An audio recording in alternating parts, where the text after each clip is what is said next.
President, I think the clocks.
Thank you, President. Good morning, Caribbean Court of Justice, Appellate Jurisdiction.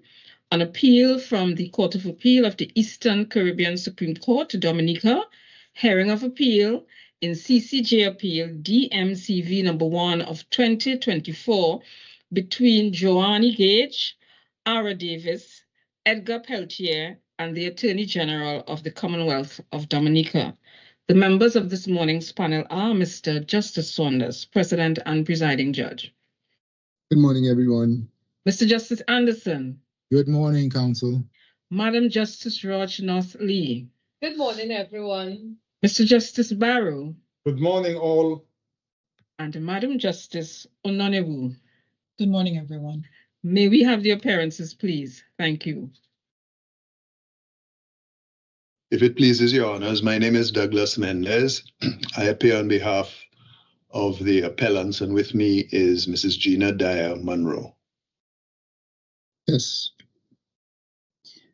Good morning, everyone. May it please you, your honors. My name is Tamika Hyacinth Burton, and together with Sasha Brigmohan-Singh, led by Senior Counsel Rishi Dash, we appear for the respondent.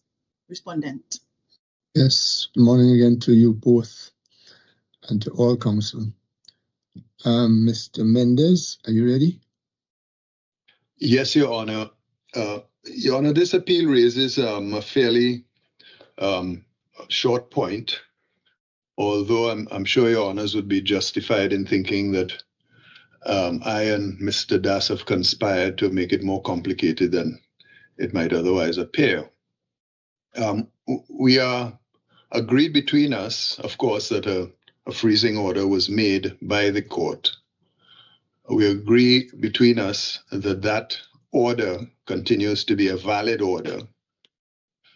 We agree between us, however, that that order did not take effect upon being made because it was required to be registered as a charge.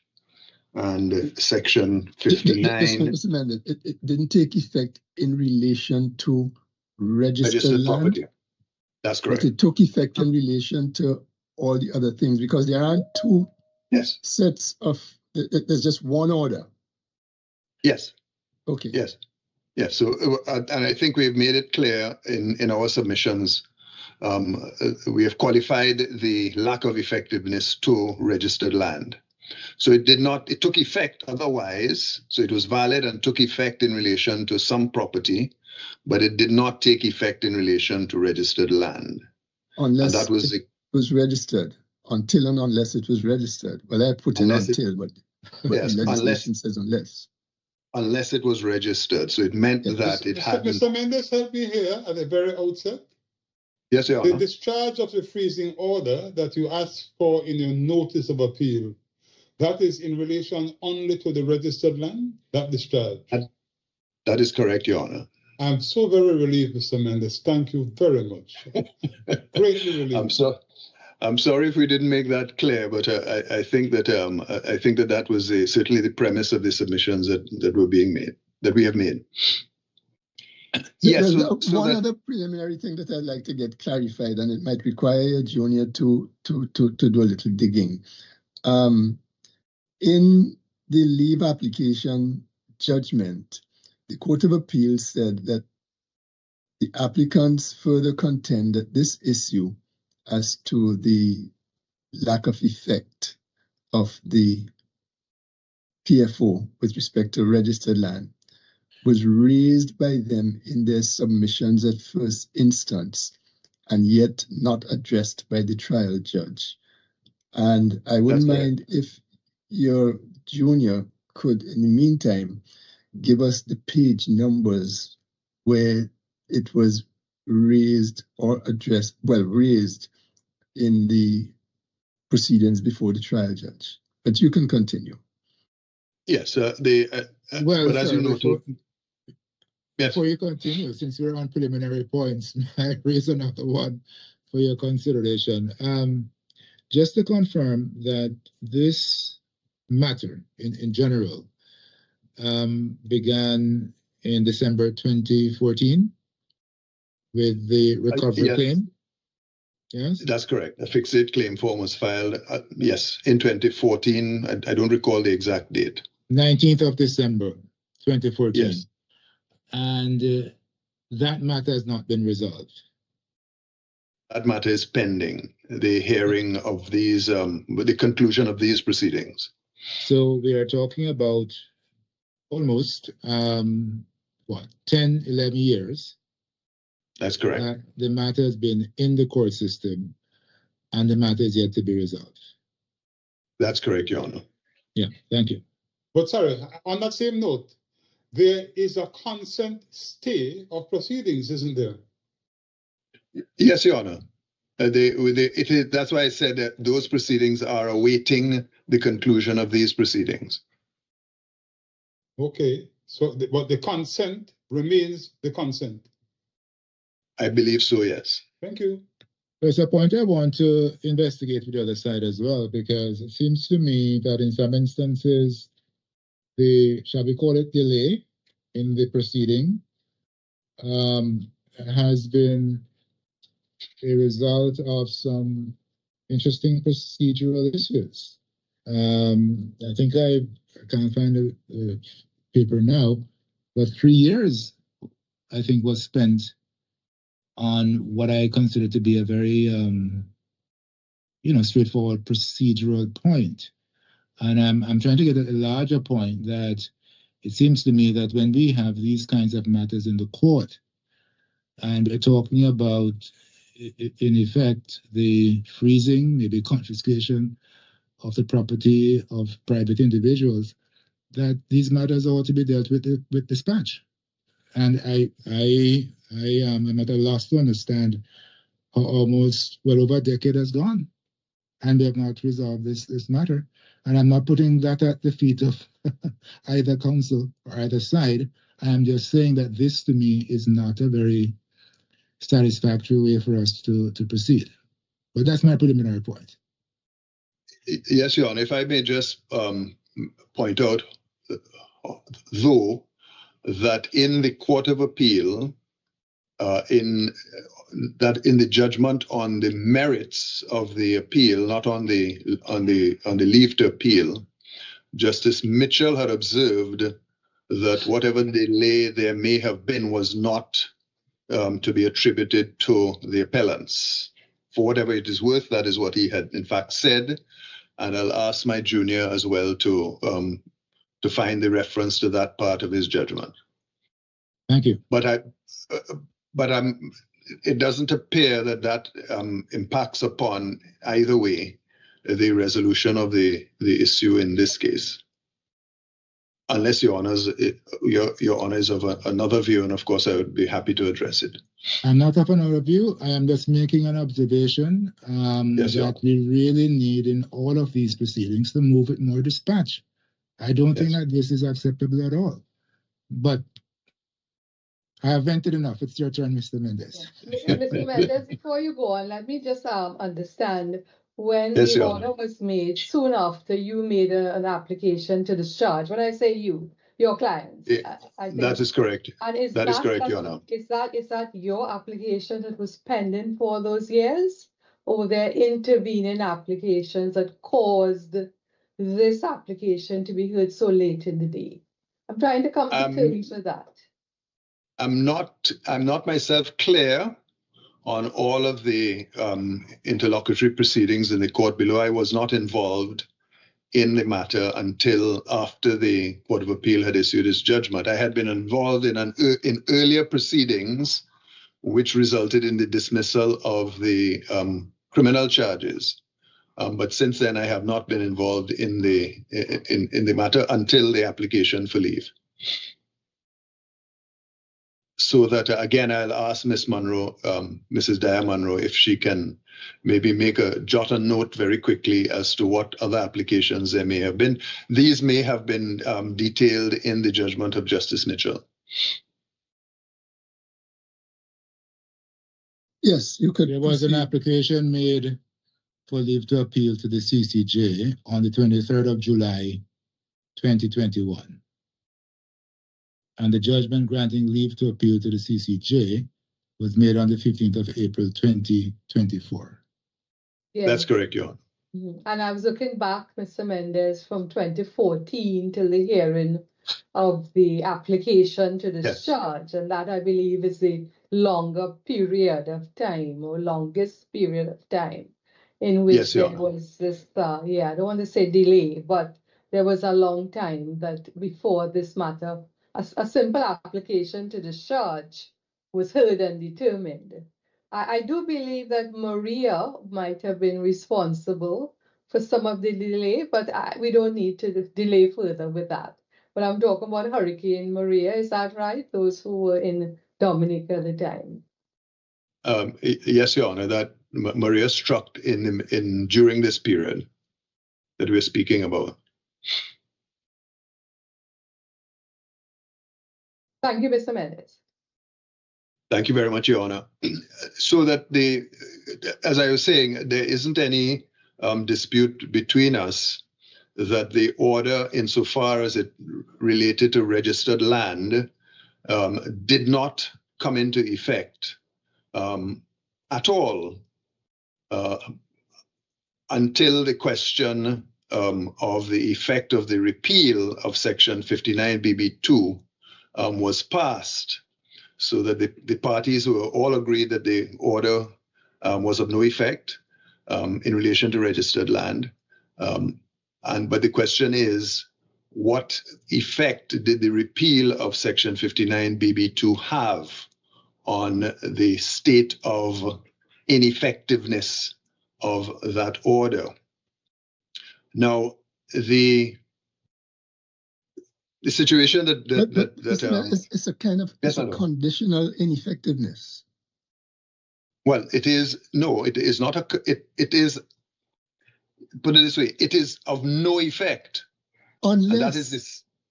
That's right. It is, but I'm saying that it is of no effect. The order is made, but it has not come into effect. It can come into effect if you register it, but its state is a state of ineffectiveness. In other words, there is no obligation imposed upon the subject of the order.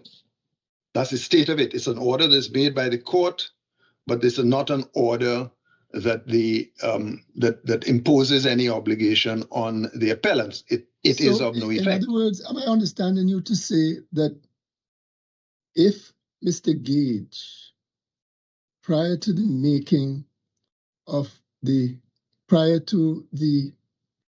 registration of the registration, yes, had attempted to alienate the property, that he would not be guilty of contempt of court? That is, in fact, the agreed position of the parties. I see. So that the lack of registration ipso facto renders the order void?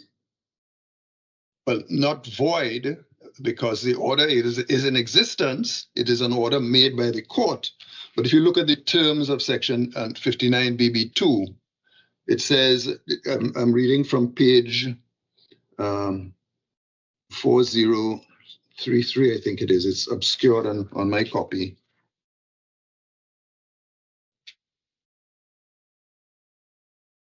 4093 of the record. It says, a property freezing order or an interim receiving order is of no effect with respect to registered land unless it is registered as a charge under the Title by Registration Act. So it has created this unusual situation where there's an order made by the court restraining the property owner from disposing of it, but that order has no effect. So there's no, because it has no effect, it imposes no obligation, it imposes no restraint on the property order, unless it is registered. Is there another way of looking at this? Namely that the purpose for this provision, this provision has a particular purpose. Yes. And that purpose is to sync this aspect of poker with the Title by Registration Act. And the reason why you register is to give notice to all the world. That's correct. And that is what this subsection, is seeking to do. The effect of this section is really to give to third parties, to the whole world, notice by the registration of that charge that this freezing order has been made. And if that was the purpose, then I get back to the issue as to whether Mr. Gage and those who were parties to the freezing order could use subsection 2 as a basis for saying that we are not bound by it, because the section says it's of no effect. Yes. Well, Your Honors, in fact, Mr. Das and I have exchanged views on this very point in our respective submissions, in that my learned friend is of the view that Section 59BB2, its purpose is just as Your Honor has just said. I don't disagree with that, but the notice to the third party is to occur by registration. Until registration, or at least unless registration, the order has no effect. So therefore, from our point of view and in our submission, to the extent that the purpose is to protect innocent third parties, there is an implicit obligation on the Attorney General to register the charge. My learned friend says there's no obligation on the Attorney General to register the charge. We respectfully submit that if that is the purpose of the provision, then the Attorney General must be under an implicit obligation to register it, which means that the Attorney General is in breach of that implicit obligation for 8 years until the obligation was removed by the repeal of Section 59BB2. But Mr. Mendez, if I may, you have just said that you've indicated that you've implied an obligation into Section 59BB2, and you've also indicated in written submissions that essentially until the amendment was made in 2022, there would have been this obligation that existed, and this obligation was not discharged. Yes. Was there not an entry of a caveat in 2021? There was an application to enter the caveat, which is resisted, and it is resisted on the basis that, well, the caveat is based upon the property freezing order. And our defense to that caveat is that the property freezing order is of no effect as far as registered land is concerned, and therefore you can't register a caveat. That application is still pending. And of course, that application and that defense is now impacted by the repeal of Section 59BB2. And of course, it will be impacted by the decision that Your Honors have to make in this case. But Mr. Mendez, let's take... Sorry, go ahead. No, but let's take a step back, Mr. Mendez. You're arguing that the property order, that the freezing order with respect to the registered land in question has no effect because a caveat wasn't entered. No, it wasn't registered as a charge. That's a different thing. What's the modality for registration of the freezing order as a charge under the Titles Registration Act? So you're saying it hasn't been done. So could you guide us as to what you think is the appropriate modality for having that done under the Act? I'm not too sure exactly what it is, but Mrs. Dyer Monroe seems to be pulling it up. But it is provided for in Section 114 of the Title by Registration Act, which is mentioned in 59 BB1. Right. BB1 says, yes, I do agree with you that Section 114 is relevant. So when we go to Section 114, what does that direct us to do? I'll have to try and pull that up, Your Honors. So just to expedite that process, Section 114 is on page 4881 of the Record of Appeal in the list of authorities filed. Page 4881. And I suggest that we look at not just Section 114, but read it in conjunction with Section 117.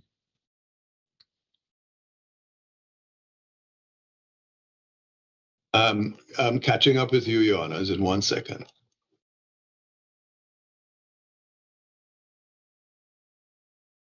So 114 says, subject to the provisions of 117, any person claiming to be entitled to stay the registration of any dealing in land until his rights therein shall be recognized and registered may present a caveat to the Registrar of Titles. And then 117 says, where a caveat has been registered, until such caveat is removed, it is obscured by the typing. Other dealing in land embraced in the registered caveat shall be lawful, and the Registrar of Titles shall refuse to receive or register the same. The application that was made and that is pending, I stand to be corrected by Mrs. Dyer Monroe, is not an application under Section 14, 114, that is to say. It is a different application that, as I say, is being opposed on the basis that because of the lack of registration under 114, there is no effective property freezing order, so that there's no foundation upon which the caveat may be registered. And as I say, Your Honor, I'm sorry, but the parties, it is common ground between the parties that there has been no registration under the Title by Registration Act. Excuse me. So there has been no registration of any encumbrance in relation to the freezing order? That's correct, Your Honor. That's the common position of the parties. So that is why the issue between us has been, what is the effect of the repeal of Section 59 BB2? There's no dispute between us that the order, insofar as it related to registered land, never took effect because it was not registered. And therefore, the question is, what is the effect of the repeal of 59 BB2? That's basically the issue. Okay, I'll follow. Thank you, Mr. Mendez. And when we hear from the respondents, I'll follow up, because the respondents in their written submissions have indicated that following the ruling of Justice of Appeal Michel, the AG duly registered a caveat in respect of the property freezing order on the 14th of October 2021. So we will, it appears from the written submissions that have been made, at least, that there isn't agreement between both sides with respect to this point, but we will follow up. Thank you. Mr. Mendez, let me join with my sister in saying that this matter has presented a bit of confusion for me this morning, because the impression that certainly I got reading the written submissions was that a caveat had been registered, and you had opposed that.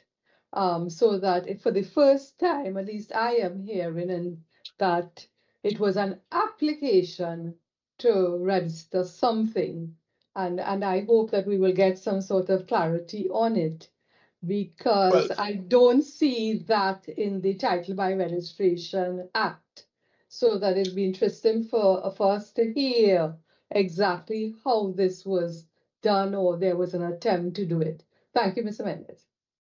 Thank you very much, Your Honor. I have always understood that what had been happening with the caveat to be a thing that is entirely different from the registration under 114, and I did not understand my learned friend's submissions to be departing from the agreed position that there was no registration under 114, and I think that is also recorded in the leave judgment.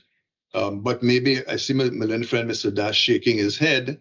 So maybe I have misunderstood his submission. But as I said, I have always understood the position to be that there was no registration under 114, or no registration under the Title by Registration Act as envisaged by 59 BB2. Of course, I take the point that Her Honor is raising, that if in fact there was registration, then we would need to address an entirely different point.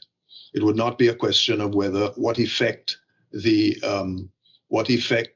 repeal of Section 59 BB2 had, but what was the effect of the delay in registration. So I would be interested to know exactly what my learned friend's position is on this point as well, because I say I've always understood him to be saying that there was in fact no, or agreeing that there was in fact no registration. So you are going to go on to tell us your view of the effect of the delay in the registration of the caveat.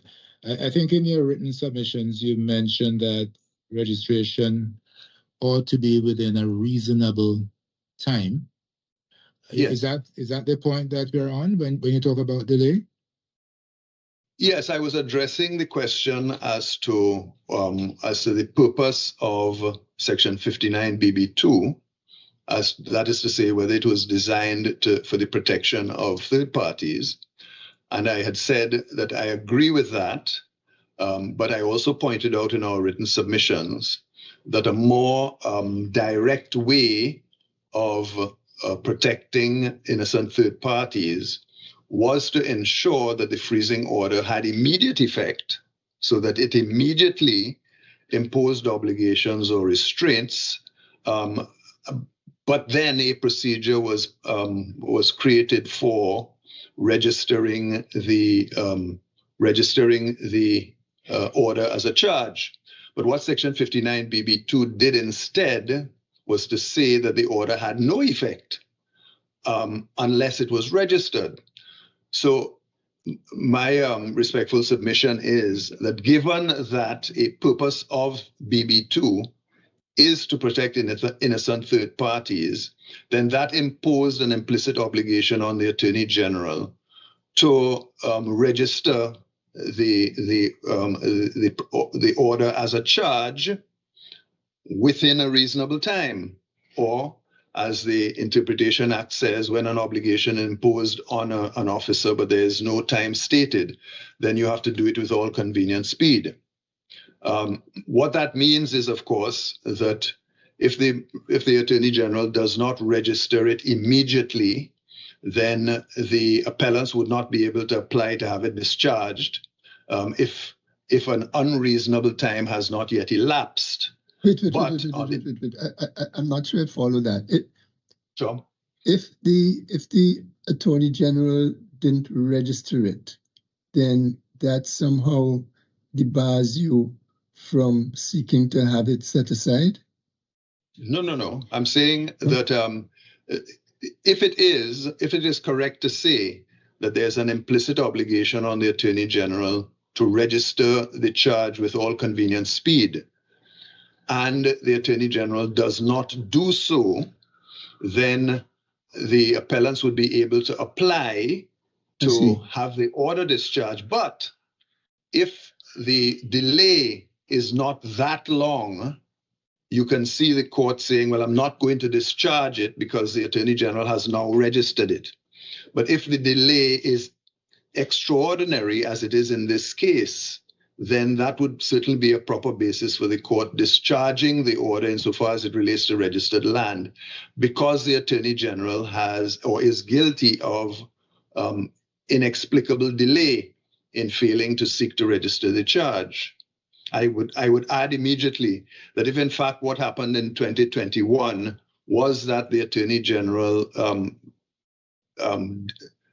did the act of registration as envisaged by Section 59BB2, that would already have been too late, because he would not have done so with all convenient speed, and therefore the order was susceptible of being set aside because of his unreasonable delay. But my learned friend says that there is no obligation on the Attorney General to register at all. That is his submission. We respectfully disagree with that interpretation of Section 59BB2. We say further that it could be looked at in a different way. When the Attorney General makes an application for freezing order, the intention obviously is that, or the intention ought to be, that it has effect. The intention is that the persons who are the subject of the order are in fact restrained. Put it conversely, if the Attorney General approached the court for a freezing order, but did not intend to take the necessary steps to make the order effectual, then the Attorney General would be abusing the process of the court. Why did he come to court if he didn't intend to make the order effectual? If he didn't really intend for the property owners to be restrained from disposing of it. So it is in that context we say there must be an obligation to register the charge. And we say further... Mr. Mendes, in relation to what you say your learned friend contends, yes. What about the view that the ability to register is for the protection of the Attorney General principally? In other words, if it is registered, the state which is seeking to recover this property is protected from third parties obtaining any right, because third parties would take any dealing in violation of the freezing order. Any dealing in their favor would be affected by the encumbrance registered on the registered land. If there is a failure to register on the part of the Attorney General suffers from not having that encumbrance affect third parties. So this is for the AG's protection principally or only, and he can take as long as he chooses to not register if he thinks that there's not any likelihood that these parties will do any dealings in relation to the registered land. Tell me about that. Well, Your Honors, I would respectfully submit that that I can see that would be one of the purposes of the provision. That is to say, that it would preserve the property so that it would be available to be confiscated at a later stage if it is established that it proceeds of crime. And therefore, it is a provision that is for the benefit of the state. But respectfully, the analysis would be the same. That is to say, the intention of the Attorney General in applying for the freezing order would have to be to preserve the property so that it is available for confiscation at a later stage.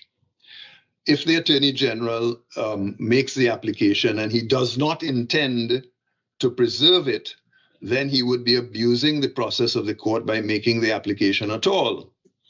So that in that light... Let me interrupt you there, please, if I may. The President had earlier raised a question, I think, that the party, the person, the individual against whom the order is made would be bound by the order, regardless as to whether there's any caveat, any encumbrance registered in relation to the land. That person would be acting in contempt of a court order to not do something if the person did the something. So tell me about that. Your Honor, if ordinarily, once an order of a court is made, it has effect. Of course, it would have effect on the assumption that the person who is affected by the order is aware of it. In other words, as long as there is notice, it is effectual and the person is bound by the order. That is the ordinary course of things. But in this case, Section 59BB2 says that a property freezing order is of no effect. So it changes the ordinary. No, it's qualified. It's not of no effect. Read yes. Yes, it says it's of no effect unless. So with the point is. With respect to registered land. Yes, yes. Your Honor, if I may, whenever I mentioned freezing order in the rest of my submissions, I am meaning to restrict it to registered land. I'm not meaning to depart from that. Well, it's just an additional words. But I'm saying that the order with respect to registered land is of no effect, so that any order, any direction in the order that has to do with registered land is of no effect. So where the order says that the appellants in this case are restrained from disposing of the property or diminishing its value, that order is of no effect. It means that can only mean that they are not bound by the order as yet. They will become bound by the order when it is registered. But if it is not registered, then its ineffectiveness continues. So you have an order. I want to assure you, I totally understand what you're saying. Thank you. So my point is that when on the assumption that even if the dominant or only purpose of a freezing order or the requirement of registration is to protect the Attorney General, that is to say the state, so that it will have property available to confiscate at a later date, even if that is the only purpose, then if the Attorney General approaches the court and he does not have it in mind to register it and therefore to protect the state, then he would be abusing the process of the court. He's getting an order of the court that has no effect. And likewise, I'd respectfully submit, if he does in the beginning intend to register it so in order to protect the state, but then he does not proceed with dispatch to register it, and then years pass, then he is once again abusing the process of the court by not coming back to the court and saying, you know, I have changed my mind. I don't need that protection anymore. I don't want that protection anymore. So I'm asking you to discharge that part of the order.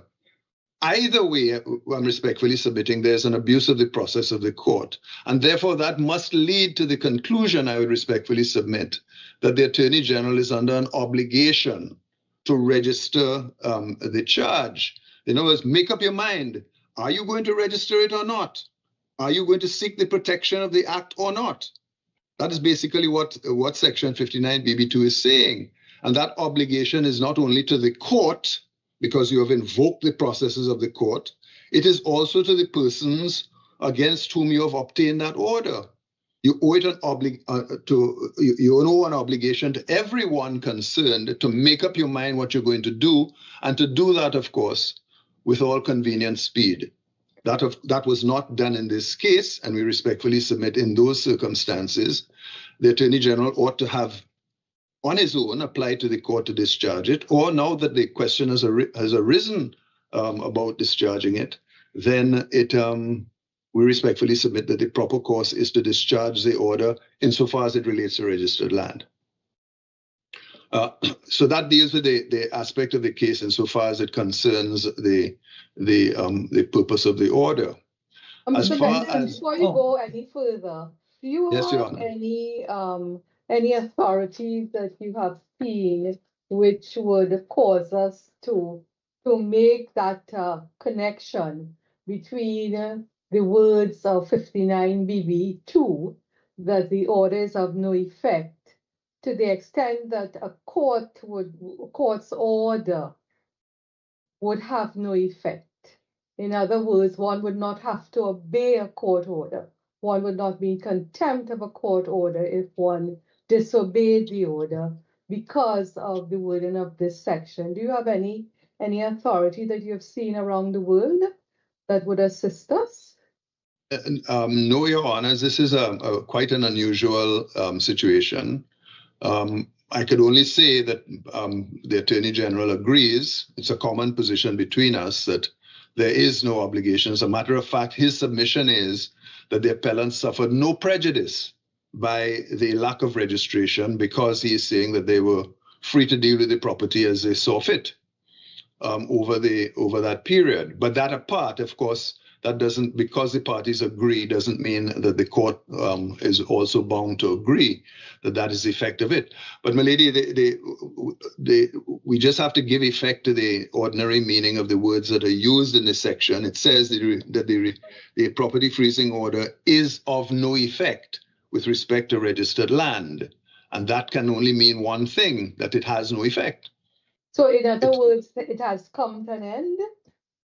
No, it has come to an end. It is not alive. It has no jurisdiction. It has no power over the parties, and they can do as they please with respect to registered land. It is an order which exists. That is to say that the court has made the order, but it is an order that is made by the court that does not yet bind the parties. It will bind the parties when the Attorney General registers it as a charge. That's what the section says. It's very, very clear. It does not, it's of no effect. And if it's of no effect, milady, then no obligation has been created. No imposition of an obligation or no restraint has been imposed upon the owners of the land. It is of no effect. There could be no other meaning to it other than that. It becomes of effect once the Attorney General registers it as a charge. And of course, what is plainly envisaged by the legislature is either because the purpose is to protect third parties or because the purpose is to protect the state, which wishes to confiscate proceeds of crime. It is that the Attorney General will move with all convenient speed to register it. That's the obvious implication of passing this legislation. Yes, Your Honor. Mr. Mendes, can we return to this point, because I think it's really critical. You have just submitted that essentially the freezing order will have no effect until it is registered as a charge. And you've said that's the plain reading of section 59 BB2. BB2, yes. Let us please look at the record that we have before us. I've now been able to locate what I couldn't put my hands on before. So you have been speaking to the notion of the order being registered as a charge. We both looked at sections 114 and 117 of the Title Registration Act. Yes. What is your understanding, having read those provisions, as to the modalities under the Act for registering a freezing order as a charge? To be more specific, would the entry of a caveat be the modality for registration of a freezing order as a charge? Milady, I think that the answer to that question would have to be no. A caveat and a charge, I think, are entirely different things. I'm just looking at this section. It says, 117 says, where a caveat has been registered, unless such caveat is removed, no, the words are, no second caveat or any other dealing with the land embraced in the registered caveat shall be lawful, and the registrar of titles shall refuse to receive or register the same. So that is the caveat basically acts as a restraint. But Mr. Mendez, Section 59 BB2 speaks to, well, it cross-references specifically Section 114 in relation. I'm sorry, Melody. Sorry to interrupt you. Subsection 1. Yes, subsection 1. Subsection 1, I'm sorry, not subsection 2. Yes. Because paragraph 2 must be read in context with paragraph 1. Paragraph 2 is speaking to the order not having any effect with respect to registered land unless it has been registered as a charge.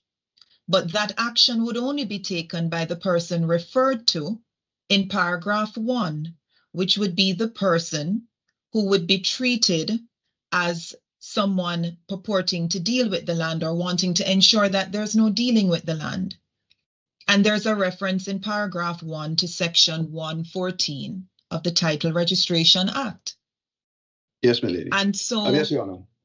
Why I'm trying to follow your reasoning that given the explicit reference in paragraph 1 to section 114, the entry of a caveat would not be an acceptable modality for registration of the property order as a charge. And if it isn't acceptable, we would be interested to know what is the modality you're submitting that should be used. Milady, the section says that is BB1, where the Attorney General has applied for property freezing order or an interim freezing order, he shall be treated for the purposes of section 114 as a person entitled to stay the registration of dealing with land to which the application relates or to which a property freezing order or an interim freezing order made on the application relates. So when you go to, as you have just gone, lady, to section 114, it does speak of any person claiming to be entitled to stay the registration of any dealing in land. And that would be the Attorney General, and the Attorney General is entitled to present a caveat. Yes. Then when we go to 117, we see exactly what a caveat is. A caveat amounts to or prevents the dealing with the land itself. So it is, as I say, it is. I'm sorry, my lady. The typewritten words there are obscuring the entire thing. But the point is that the caveat is essentially acting as a restraint on the owner of the land from dealing with it. A charge on property is a different thing altogether, as the word suggests. A charge on property is actually an interest in the property that is vested in somebody else. That is how the word charge is ordinarily used. It's like a mortgage. Is the term charge defined in the Titles Registration Act? Do we see any definition of that term? Millie, that is a very good question, and I apologize that I'm unable to answer those questions right off the bat, but I can excuse myself on the basis that, as I have said, that the parties have always agreed that there was no registration of a charge, and therefore I didn't think it necessary to explore all of these questions, but of course I will do so immediately. And I'm sure that my learned junior will be assisting. I'm sorry, my lady. While that exploration is being done, Mr. Mendez, it's important for us to note that as part of the record, we have a caveat.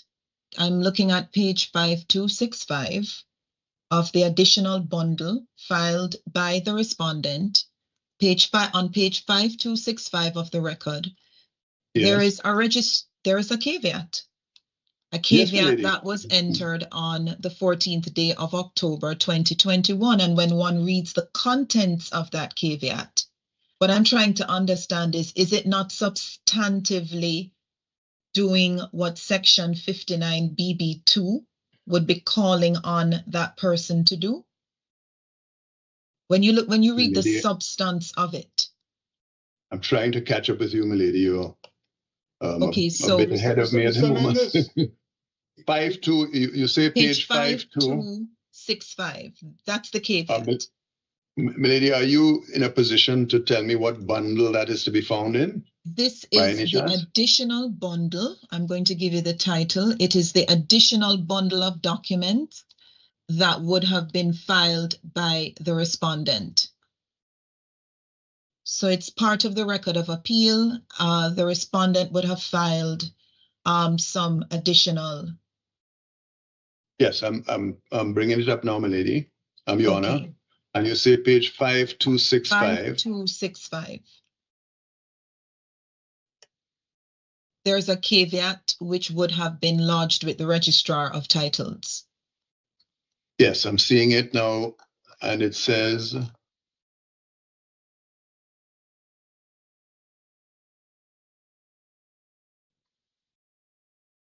yes, it says, take notice that the Attorney General claiming to be entitled to stay the registration of any dealings in a portion of land, and he describes it, claiming to be entitled to stay of a registration of any dealing in a portion of land known as Lot, Shawford, and so on, and bounded as follows. The right of the Attorney General arises from a property freezing order granted by the court on December the 23rd. The Attorney General is entitled to register this right pursuant to Section 59B of the revised laws. The said order is attached, our address, so that what he is doing, my lady, as we're saying, is registering his claiming to be entitled to stay the registration of any dealing. So what that is doing on its face is it would stop any third party from registering any dealing with the property. So this is what I'm saying, that the effect of the caveat is to prevent dealing with the property. A charge is a different thing. A charge is, as the name suggests, is an registering of an interest in the property, such that if the property were to be sold at all, it would be sold subject to the charge. But the property can't be sold with that caveat being in place, can it? No, my lord, I'm trying to explain what a charge is. I'm saying that if there is no order at all, if there's no caveat that is preventing the owner of the property from dealing with it, but there's a charge that is registered in relation to the land, the charge doesn't prevent the owner from dealing with it necessarily. What it means is that if the owner does deal with it, then the person to whom it is sold takes the property subject to the charge. It's like a mortgage. You see, Mr. Mendez, what I'm having serious difficulty with the argument you're making is you're not clarifying to the court what the modality for registering a charge is under Section 59BB2 would be. You're saying it's not entering a caveat, but you're not clarifying to us what it would be. And what's interesting is that I'm trying to catch up in terms of the date, but the same bundle refers to the proceedings that you have indicated are currently underway. And those proceedings were essentially a challenge to the caveat. The proceedings are seeking to essentially submit that the caveat was wrongfully entered. And what's interesting is that in paragraph 5 of I think it's the caveatee submissions, the argument is that the right to be treated, I'm reading from paragraph 5, the right to be treated as a person entitled to a stay under the combination of Section 59BB and Section 114, it can only come into existence when the freezing order is registered under the Title by Registration Act. So you're saying the right to be treated as a person entitled to a stay under Section 114 can only arise when the freezing order is registered. The argument is that the caveat is not the modality for doing so. We're not receiving clarity on what the appropriate modality is. So I'm a bit confused as to what exactly is the submission with respect to what actions ought to have been taken. We understand sorry. Mr. Mendes, may I offer you the thought that the caveat under 59 BB1 is something which a person who makes an application is entitled to have lodged, whereas the encumbrance or the charge under 59 BB2 is what a person who obtains a freezing order is entitled to have lodged. So the applicant 59 BB1 can apply for the caveat. Stay, registrar. I'm saying stay any dealings. I'm warning against the entry of any dealings, but I don't have the freezing order yet, but I have applied for it. So I, as applicant, am asking for this. When I get my freezing order, then I can now register it in the same way how I register an encumbrance, such as a restrictive covenant, an encumbrance such as equitable charge or mortgage over the property, etc. So it is an interest which affects the land. So BB2, interest that affects the land, is brought onto the register. BB1, a warning against dealings with the land, entertaining any dealings with the land, is what takes place. Does that help? Your Honor, it does. Thank you very much. But I don't think that it entirely answers the Honor's query. If I may make this observation, yes, in the terms of Section 59 BB1, speaks of the Attorney General who has applied for an order being treated as a person who is entitled to make the application under Section 114 of the Title by Registration Act. So at the point of making the application, and even before the order is granted by the court, he can apply for the caveat, so that he in effect gets the injunction that he is seeking from the court even before the court makes the order. And that is the caveat that stays there. But I would not respectfully submit that after the order is given, he ceases to be a person who has applied. He continues to be a person who has applied because it refers to what has happened in the past. So even if the order has been made, I can see a case being made out that the Attorney General can apply. Now, what I was going to say to Her Honor in relation to her observations made about the submissions in opposition to the caveat is that our submission as well, you've only referred to, I think, maybe just the notice of objection, but our submissions, our written submissions, when we flesh them out, pointed out that the caveat that the Attorney General had entered was based upon the freezing order. It says so specifically in the order. It says,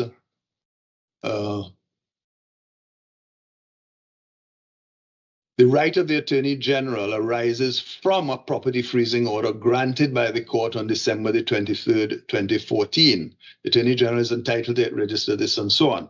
And our response to that was that freezing order that you are basing your right on is of no effect in relation to registered land because it has not been registered as a charge. Now, I understand Your Honor to be saying or to be suggesting that the charge that is being referred to in BB2 is actually the caveat that is being referred to in BB1. And I'm respectfully submitting that they are the terms as they are understood in the context of property law, two different things. A caveat does restrain you from dealing with the land. A charge, to borrow the word just used by His Honor, Mr. Barrow, is an encumbrance on the property. It is actually the creation of an interest in the property. The caveat doesn't create an interest in the property. It creates a restraint on the dealings with the property. So the two things are different. The Attorney General is given the option at 59 BB2 of applying to the court before the property order is obtained to get a restraining order on the property. But once the freezing order is obtained, then 59 BB2 kicks in to say it is of no effect unless it is registered as a charge. And that remained the position. And that coming back to the point that I was being asked to clarify, what is the effect of the freezing order being of no effect? And my respectful submission is that the effect is that the order does not bite. It creates no obligations, and therefore it cannot be breached. And therefore, if the property owner were to have dealt with the property, there would be the contempt proceedings couldn't be brought.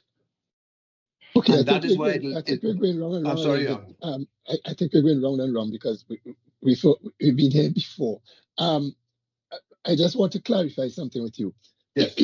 Is it that your argument is based on the ineffective nature of this caveat that was filed?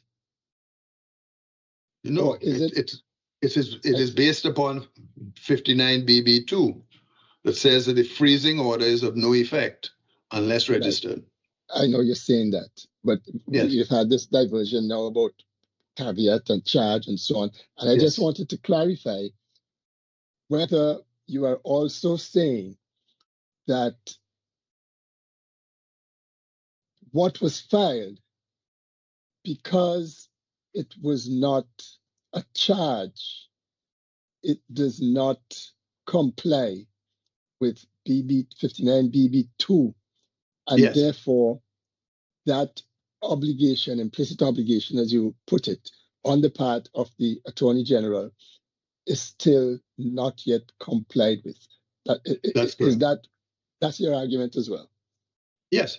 Well, that has been the argument from the beginning. The point is, whatever the Attorney General has filed, it is not a charge under 59 BB2, and therefore 59 BB2 must be complied with, must be given effect to. Okay, let me put it in another way. If he had filed that document the day after the freezing order was made, would you be making the same argument that you're making now with respect to the ineffective nature of the freezing order?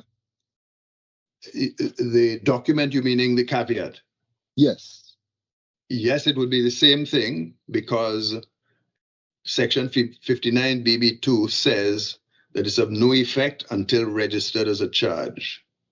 Okay. And it is significant, of course, that the amendment doesn't carry those words at all, and doesn't. I was going to come to that. Does not refer to the freezing order not having effect. It's interesting drafting. I take the point. But I thought another limb of your argument, Mr. Mendez, had to do with the delay, to go back to that for a moment. Yes. And you were saying that there had to be the registration within a reasonable time. I think your written submissions referred to maybe a few months or so. And you also pointed us to some authorities where a court has discharged an injunction because there was a delay. And that is interesting.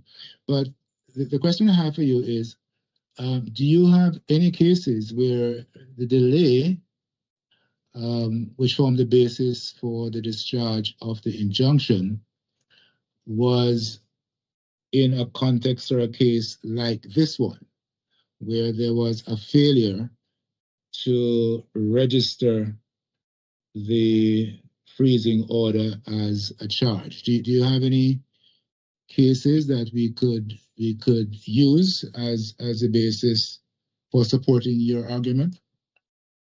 No, Your Honor, we haven't found any. This seems to be a unique provision, but we argue by analogy to those cases where injunctions are discharged, where the party obtaining the injunction has not brought on the substantive proceedings with alacrity, because, of course, the injunction is being granted pending the hearing of the merits at a trial. And then the learning that we have referred you to is that the court in its discretion would discharge the injunction. In other words, if you're keeping the defendant in a case restrained for a long period of time pending proceedings that you are not pursuing with any alacrity, then the court will say, I'm going to discharge that injunction. And so we say by parity of reasoning, by analogy, here is a situation where the Attorney General has obtained an order which on its face is intended to restrain the appellants, but then he does not do what the law requires him to do to make the order effectual, that is to say, register. And he does not do that for years on end. And we say, by analogy, the court should recognize that its process has been abused by the Attorney General and discharge the order that it has made with respect to the registered land.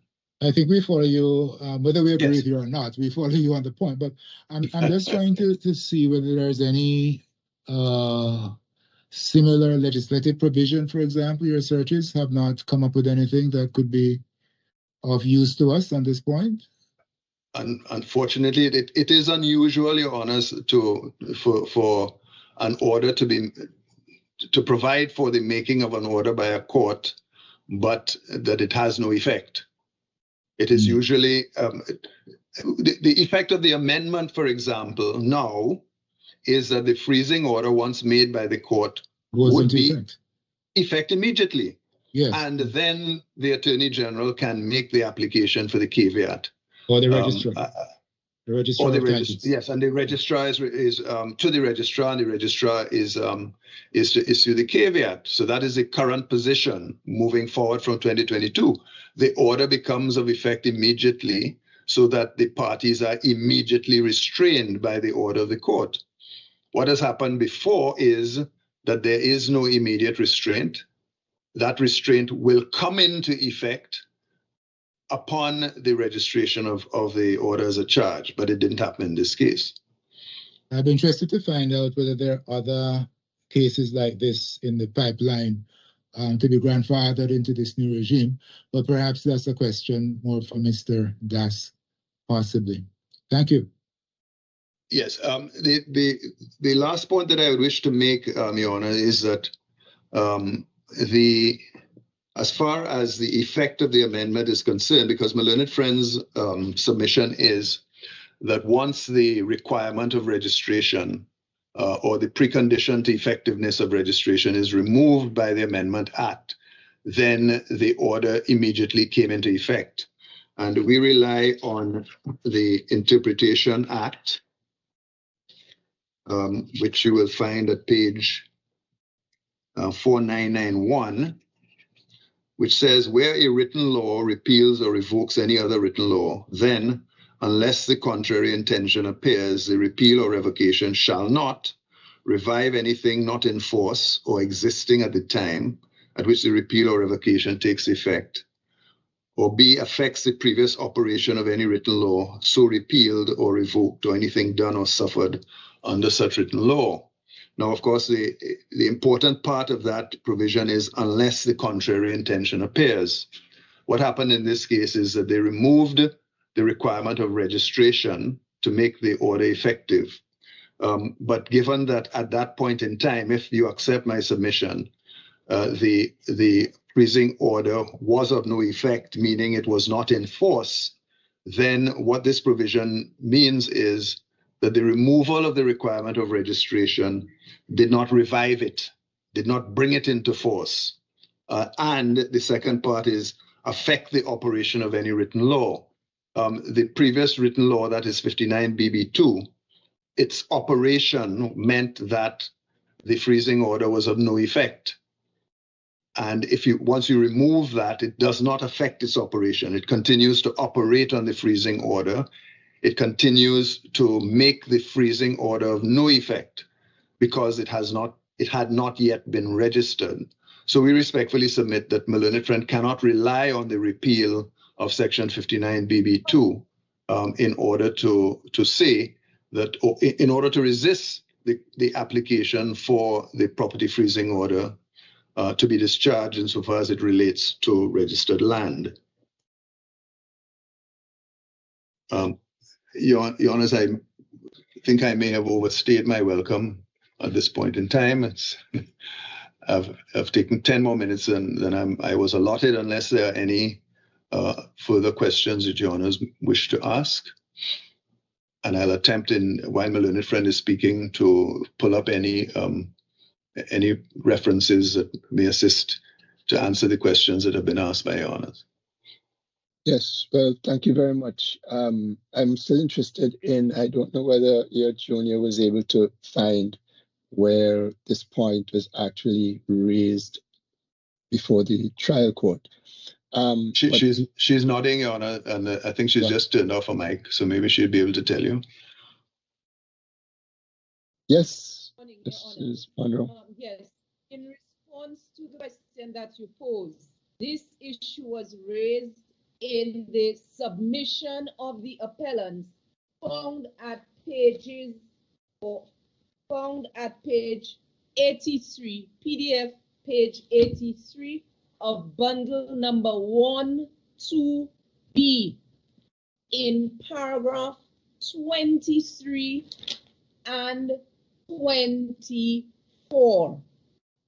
Before the trial judge, it was raised in paragraph 23, if I may point Your Honors to that, at page 83 of bundle 1.2B, it was raised that the freezing the PFO was invalid as it had not been registered.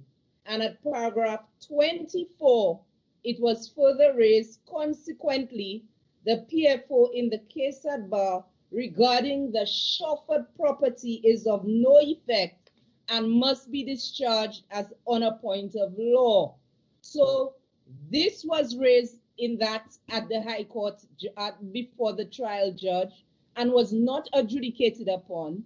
And as Your Honors would have seen in the transcript of proceedings before the Court of Appeal, the court had engaged counsel with respect to that point, and yet still it was also not adjudicated upon.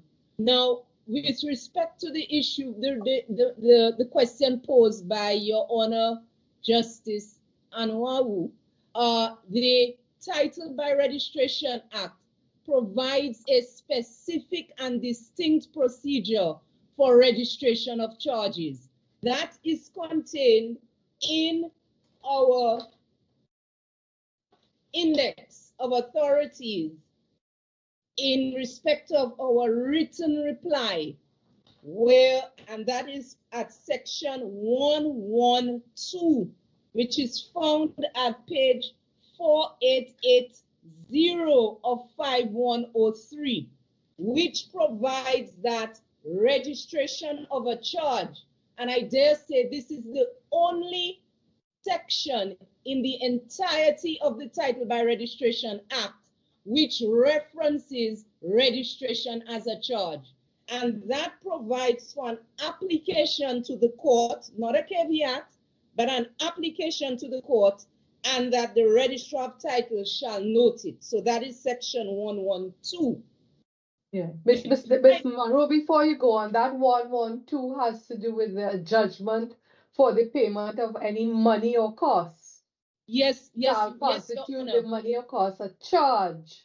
Yes, and in those circumstances, under the Judgments Act, that a charge can be registered, if I may use that term. I follow you. Thank you. Yes, Your Honor. I'm saying that in the entirety of the T/R, this provision is the only and sole provision which references registration of a charge, though be it in the terms of a judgment.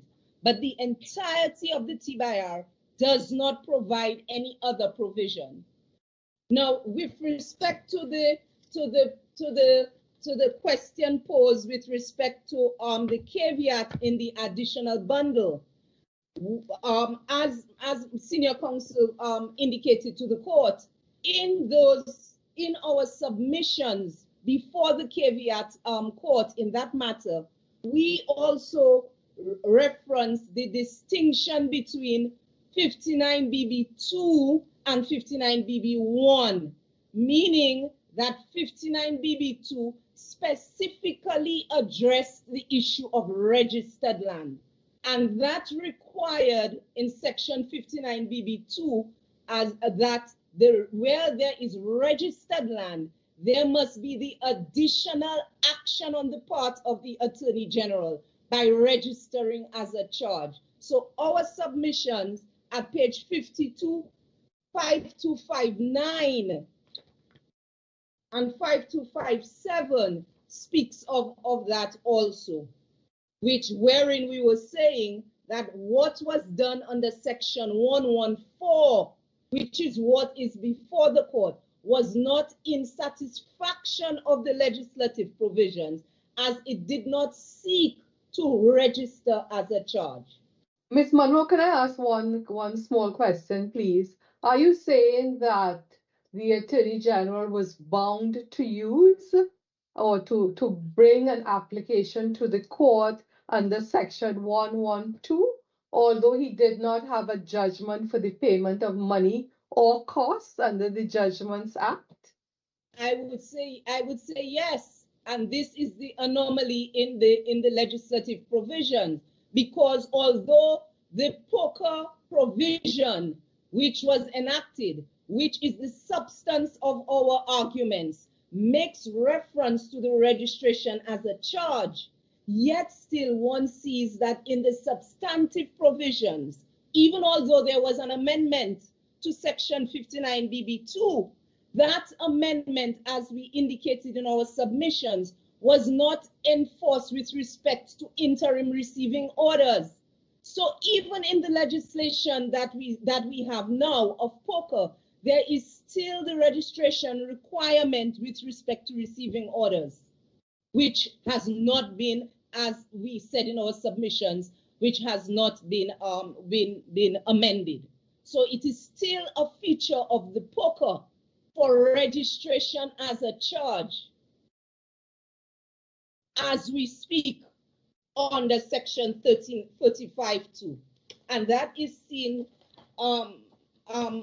my lady, your honors, in the poker section 35(1) at page 16, at page 4659 of 5103.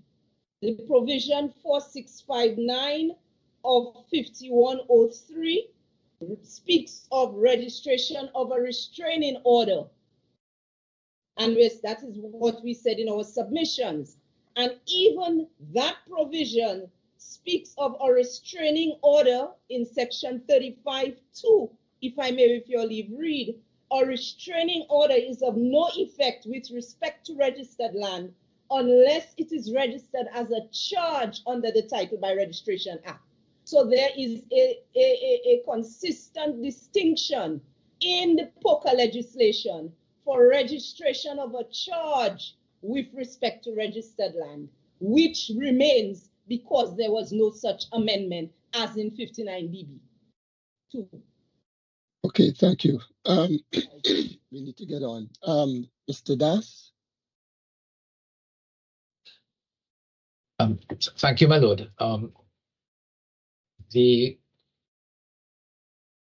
Let me say at the beginning, just in response to what Your Honor, Justice Anderson said, that it's obviously unsatisfactory for this type of matter to be pending for as long as it has. And the fact that a consent order was entered into may have to be revisited, because it makes no sense at all if the public interest is to be considered for these matters not to be done expeditiously. The due process really is the recovery proceedings themselves, and it's important that the trial go on.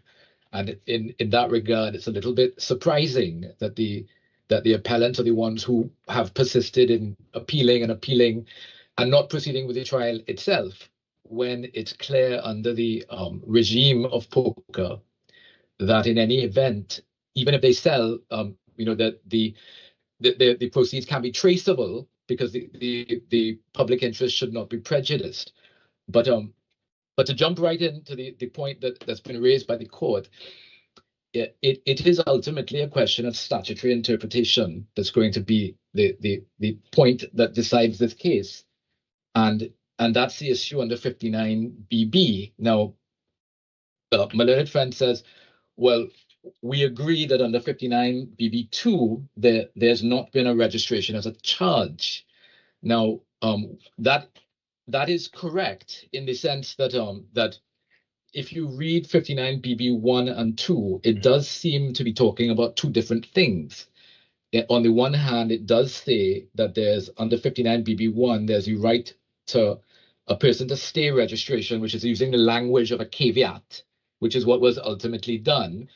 And 59BB2 speaks about registering as a charge. Now, a charge is sometimes a term of art, and it is used in a specific sense in the Title by Registration Act. It's used in a number of places. My learned friend pointed out one place. It's also used in Section 34, but that's at page 4863, which is dealing with land taxes. That can be also a money judgment, essentially, a claim for money, and it's used for judgment debts under Section 112. Now, plainly, both of those provisions are not really relevant to what is sought to be secured by a freezing order, which really is essentially a caveatable interest. Now, but be that as it may, if one had to read BB1 and 2 now, it seems to us that the only way you could read it would be that charge in Section 2 is not a separate meaning. It has to be treated as the caveatable interest, which would have substantial compliance with what the purpose of it is. There is no other purpose that could be fulfilled by it. The purpose of the section, if the whole purpose of Section 59 as a whole has to be read in the context of the poker. Now, the concern obviously was that the indefeasibility of title under the land registration system was not going to be disturbed by an order that was made under the Proceeds of Crime Act, of which no notice was given on the register. That's obviously the concern that informs Section 59. Now, we did accept that 59BB2, whatever it means, was that the freezing order had no effect in relation to registered land. Now, my learned friend says we agreed that there would be no other consequence, and there is a line in our submission where we mention that there would now be contempt proceedings. But having looked at it in the round, I take the point that my Lord, Your Honor, Justice Saunders makes, which is that the making of an order by a High Court judge must have in personam effect. And the point is that a person who is the defendant or respondent to an order could not likely say that he could simply breach the order without consequence. So that if you had to read but of course you have to give meaning to the words of no effect, so that it has to mean that it's of no effect in relation to registered land in the context of the land registry system, meaning that if somebody managed to purchase the land without notice of the order, they would get title, because otherwise the consequence would be that, which is anathema to the land registration system, the consequence would be that an order of which there was no notice on the register would be given effect to. And that obviously is the focus of section of the section. Would it be unreasonable, Mr. Das, to read 59BB2 in the way that Mr. Mendez suggested should be read? That is to say that the property freezing order has no effect. in relation to, for example, the person against whom the freezing order was made. Is it unreasonable, given the wording of subsection 2, and given, of course, the amendment which has now been made to that section? I think the overriding principle that all courts operate under, and this is, for example, evident in relation to the law of contempt. It's always been the case, for example, that an order has to be complied with unless and until it is set aside, even if it's wrong. And that is because the primacy of the court's order has to be respected. Now, it then raises a kind of an untenable state of affairs where somebody is the defendant to a matter and they get an order that says you can't do X, Y, and Z. They go by their lawyers and they say, no, look, it's not been registered yet. Proceed to do it. They wouldn't even need to go back to court to set aside the order if my learned friend's submission was correct. But it is not the lawyer who is saying that. It's the statute that is saying that. It's saying that the order has no effect unless certain things are done.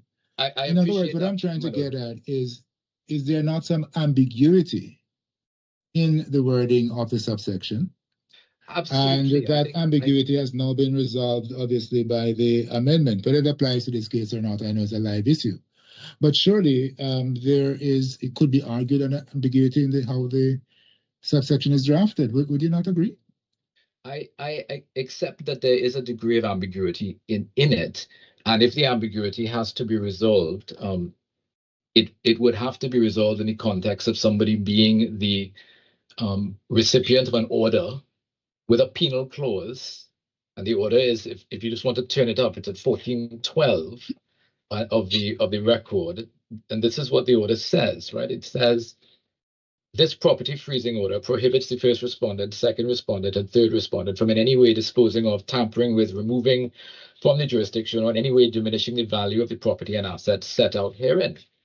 It then goes on to say, under the interpretation of the order, at 1421 of the record, it says that a person who is an individual who is ordered not to do something can't do it himself or in any other way.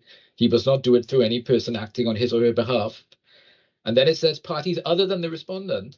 It's a contempt for anybody notified of this order to knowingly assist or permit a breach of the order. Any person doing so may be sent to prison, fined, etc., which is all the traditional clauses that are used on a mandatory coercive order.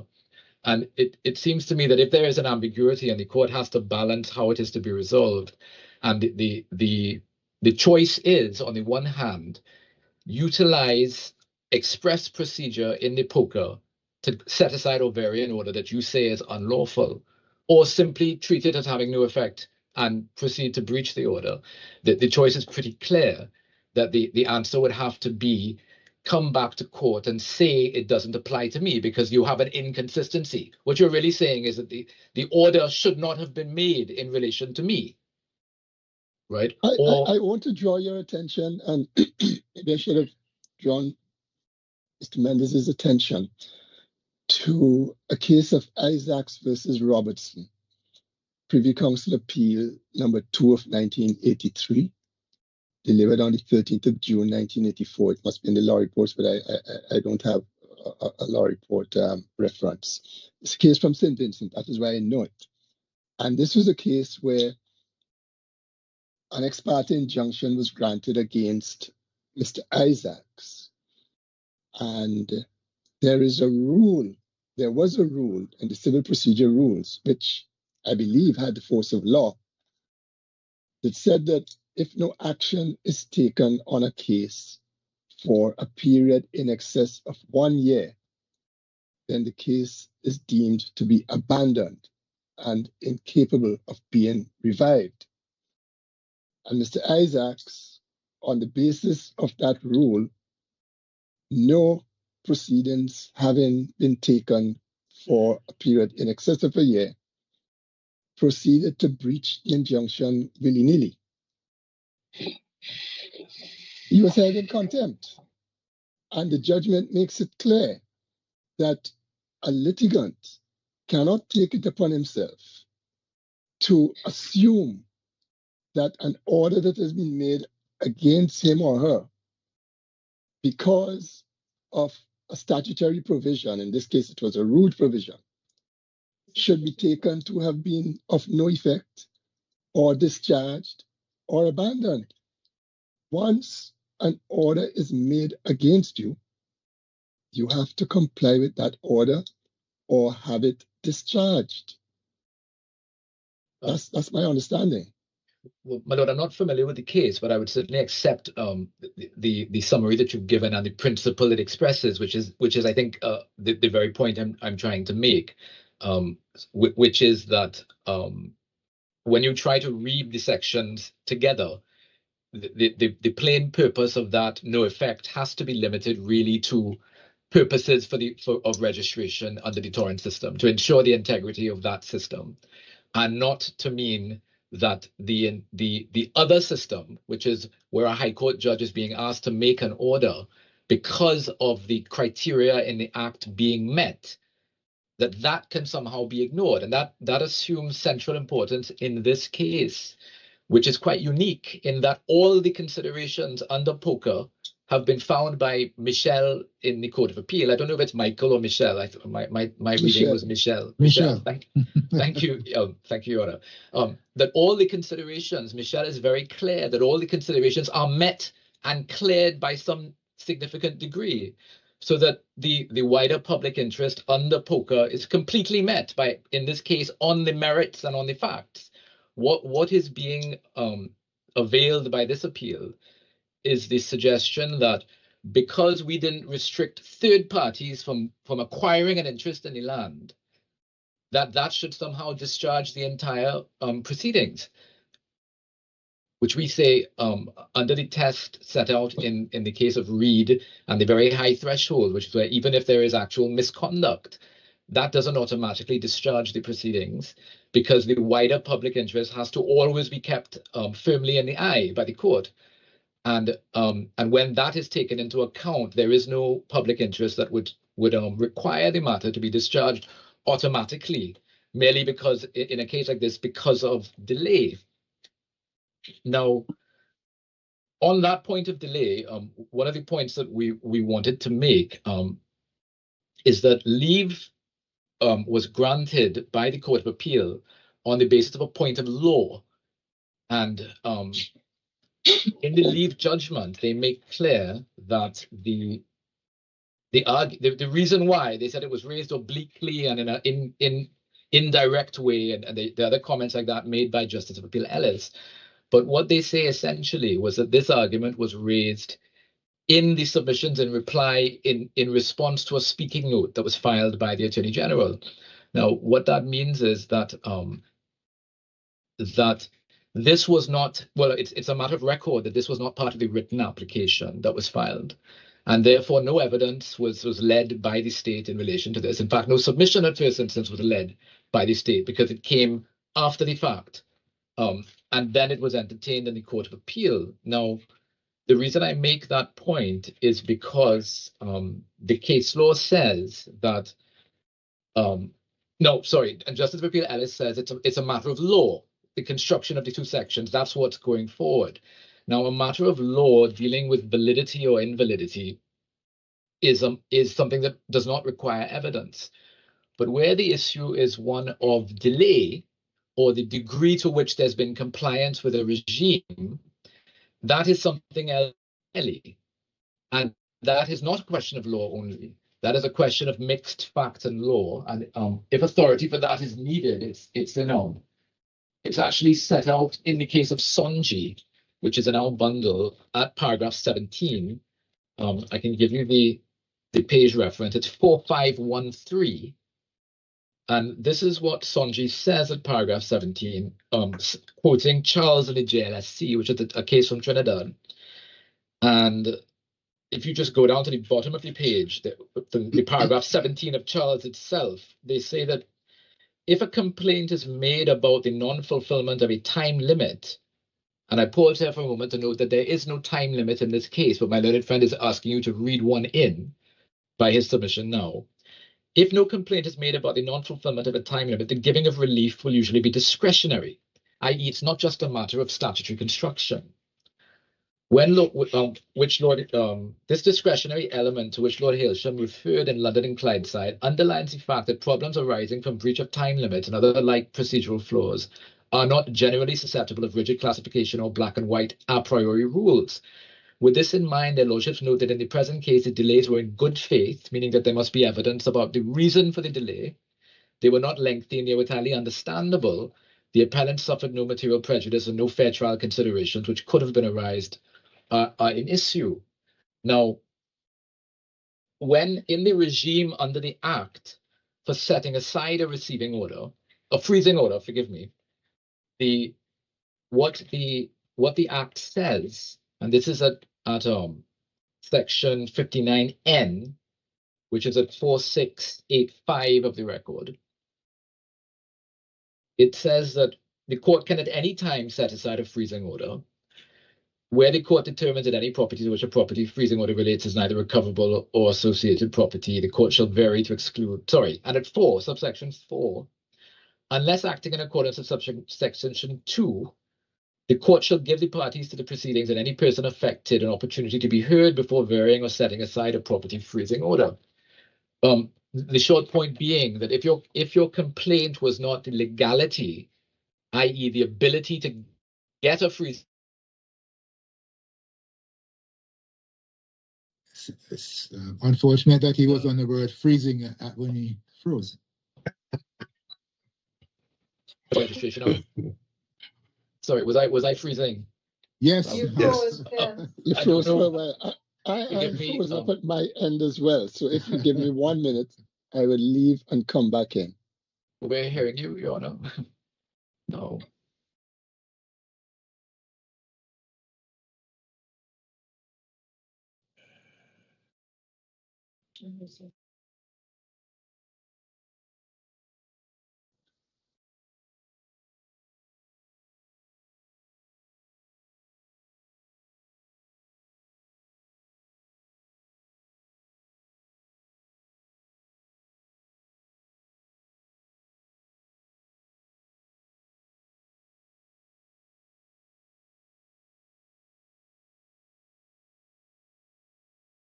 President, he's still with us. You did not leave. Okay, are you hearing me? Yes. Yes, we're hearing you. Yes, yes. It's been a strange thing. It says that I'm leaving, but I'm hearing you, but I'm not seeing anything. But let's proceed. You well, President. Yes. Mr. Das, perhaps you could begin with 59N, please, if you don't mind. Of course, Millie. Yes, thank you. 59, the point I was making under Sonji was that when you are alleging, for example, delay with compliance with a time limit, it becomes a discretionary matter of which evidence will have to be led and explanation given for the court to determine the consequences of that delay. And under 59N4, I was simply making the point that it meshes with that, because what 59N deals with is the power to vary or set aside, which can be done at any time. But what is crucial is that the court give the parties and persons affected the opportunity to be heard before varying or setting aside. Now, what Justice Appeal Ellis did was quite sympathetic to my learned friend's argument, was to say, well, look, this was raised by way of a reply after submissions were closed, and then it was entertained in the Court of Appeal. But that may well be because Ellis J.A. was thinking that it was really just a pure question of law. But it is a question of law if we're dealing with invalidity in the way that the language, the way that was used in the court below. And that was very much the argument in the court below, which is clear from Justice Appeal Ellis's judgment as well, in which she records my learned friend's argument below, talking about invalidity. In the argument before this court, my learned friend says it's not invalidity. He accepts, of course, that the judge was able to make the order, which of course he must, because the question of registration only comes afterwards. So of course, whether it was registered or not had no bearing at all upon the making of the order. But the application to discharge the order comes a month after the order is made and makes no complaint about delay, obviously. So that was not the complaint that was being entertained by the court. The question only was validity. So that what we say is that it has to be the point as an appellate court, the point can only be validity, meaning is the order capable, must it be set aside because it was not registered? Presumably a month afterwards. I think my learned friend conceded when asked on this question directly that his argument would be the same, that there's not been compliance, even if it had been done a month later. So in that respect, the question of delay, continuing delay, doesn't really properly arise for the consideration of the court. The question really is just the statutory construction of the section. And Mr. Das, may I add that must it be set aside? Of course, we've accepted that in relation to the registered property. Yes, because it was not registered as a charge. Yes. So that's one of the key factors that's one of the key factors. To consider. Yes, thank you. Now, so Milady, following from that is the question about, my learned friend says correctly that we say there was no obligation to register as a charge. Now, the reason for that is that we say that the case law makes clear that the question that the court is involved in is not whether somebody should do something or it makes sense to further their interest to do it. The question is whether it has been mandated to be done. Now, we do cite one case in our submission, which is Drazatek, which was not a civil freezing order. It was really a restraining order, equivalent to the DPP's provisions, actions. And in that case, they make the point that that all that the statute identified was the consequences which would flow from failing to do it. It didn't say that you had to do it, such that it could base an objection as to invalidity. Now, it simply set out what the consequences were, as happened in this case. The act. I mean, and I don't think even my learned friend suggests this. The act simply says that you have the right to do it, and it sets out what the consequences will be if it's not done. Now, the purpose for that, or rather the risk that follows from that, is that the property may be sold to an unsuspecting, or to a third party without knowledge of the order. And if it is sold, then that person will take good title as a bona fide purchaser for value without notice. Now, but that doesn't mean that the appellants have suffered any particular prejudice. My learned friend says, well, we said that because of the order had no effect in relation to them, they got away. What we mean is that there's an order in relation to them that they have the ability to breach by selling to a third party because it's not been notified on the register of titles. And I think that must be correct. But the failure to do that does not invalidate the order that was made. The analogy that my learned friend tries to draw with those cases where injunctions are granted and the underlying proceedings are not moved forward with dispatch is a false analogy, because of course the point of the injunction is to hold the gates open while the trial proceeds. But in this case, the only reason why the trial hasn't proceeded is because of my learned friend's application to have the matter stayed, which we agreed to. And their application was because there would be no prejudice. That's the grounds of their application that was agreed to. What was the year that the stay was granted? Give me one moment. I will pull it for you. The 2015. 2015. 2015. Yes. The application to stay is found at 1490 of the record, which was made in 2015. And they say that it is in the interest of the administration of justice for the proceedings to be stayed pending the outcome of the application to discharge. And I believe they also say that there was no prejudice. So I'm trying to find that. It's in the affidavit.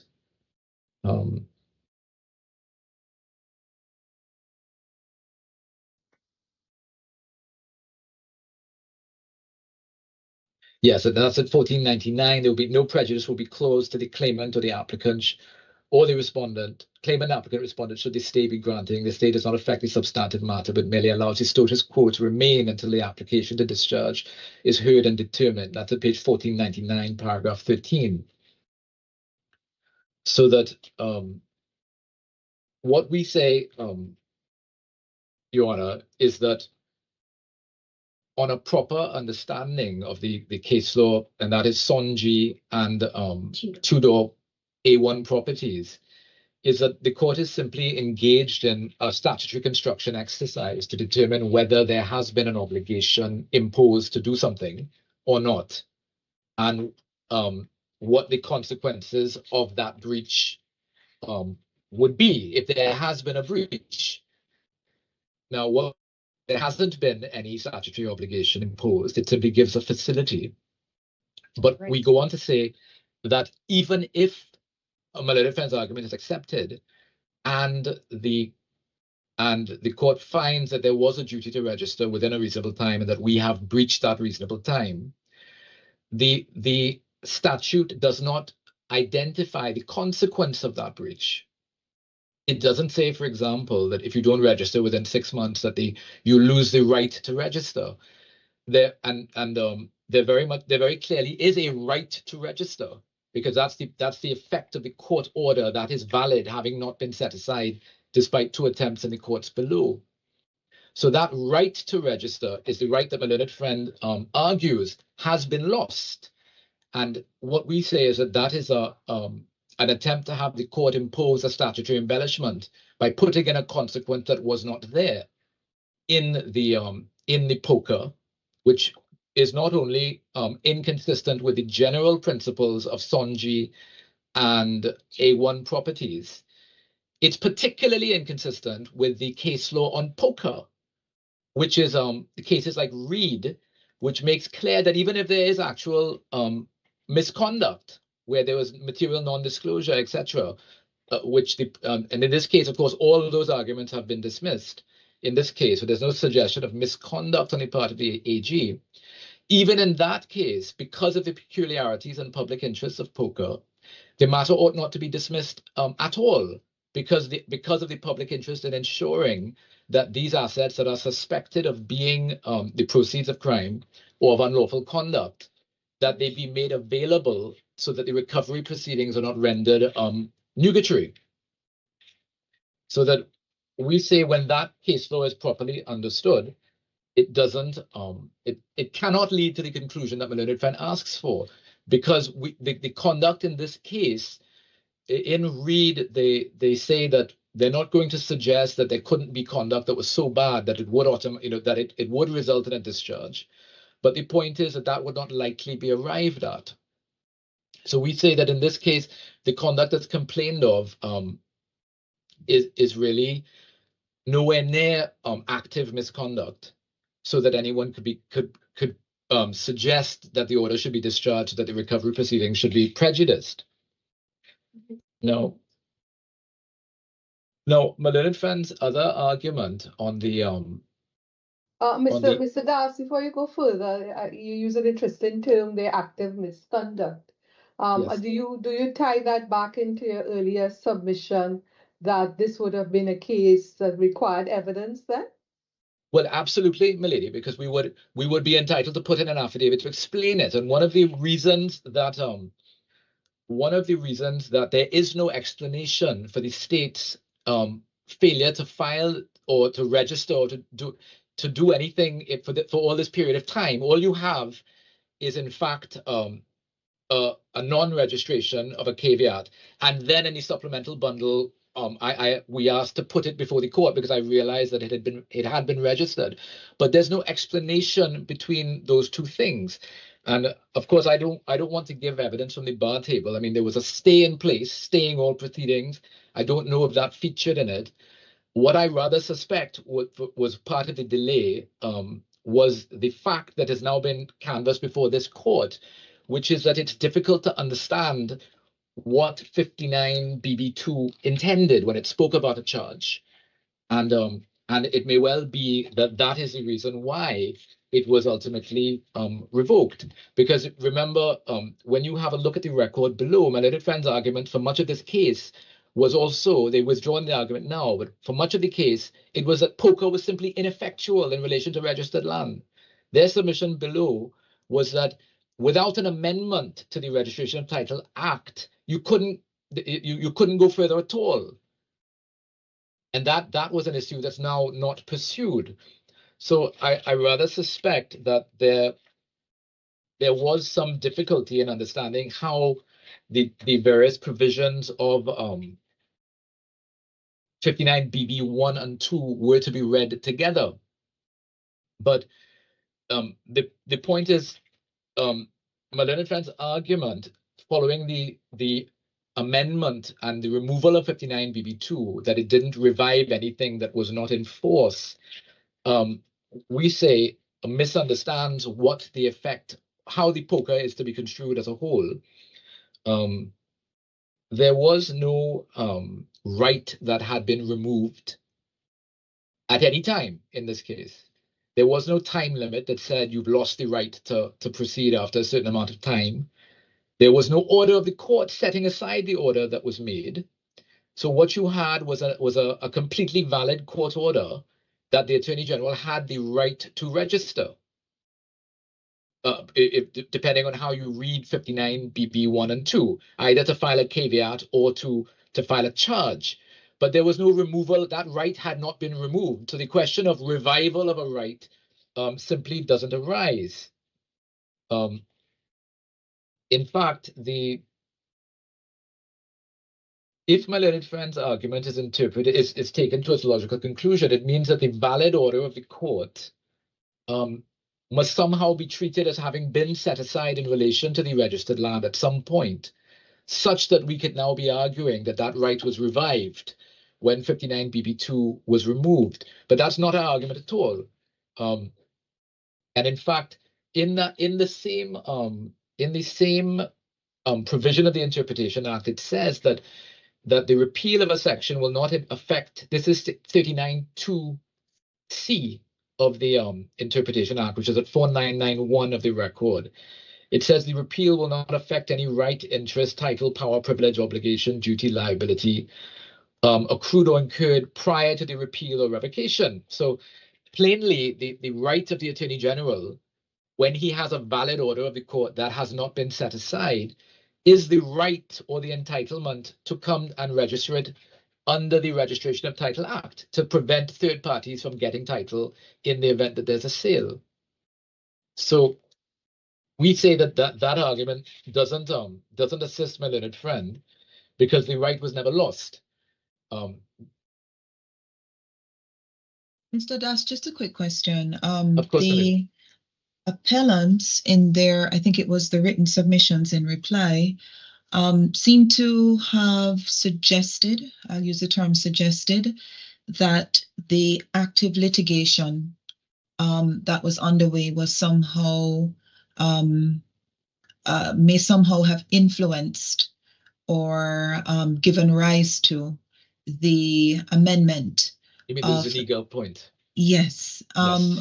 We would like to hear your response specifically to that particular argument, please. Thank you. Yes, Your Honor. The short, I mean, I think the short point is that very often, I mean, this, I remember following Zuniga, this was a point that was argued in the Maritime Ferguson decision in the Privy Council, the Section 34 case at its note. And the point is that very often amendment to the law may be inspired by particular cases. That doesn't mean that anything is unlawful or improper. Now, again, I enter the caveat that because this is never raised, no explanation that would be entitled to be put forward for the amendment arises. But the short point is that no discretion of the court is being taken away. No, it's not interfering in any judicial process. It's simply taking away a step, a prospective step, to how efficacy of an order is made in relation to registered land. There could be no particular unfairness to anybody which ensued from that. So that we say that the fact that a change occurs and is prospective in nature, what it did, it was salutary in removing a tension between the use of the word charge in 59 BB2 and the 59 BB1, which really seems to be speaking the language of caveat.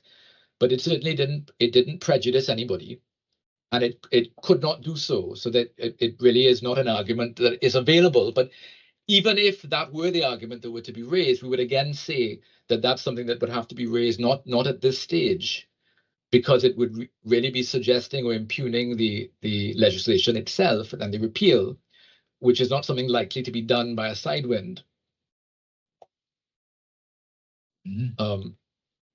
And I imagine the court would want to have an explanation for it, the justification for it. Milady, I hope I've answered that question. Yes, thank you. Sufficiently. So that insofar as the court has to interpret 59 BB 1 and 2 now, I suppose, to see what it means. Again, and this argument wasn't run below, I mean, it seems to me that the only way to read it together is to treat the caveat as the only thing that needs to be registered, because the only legislative purpose that is required is notice. That's the only purpose. The integrity of the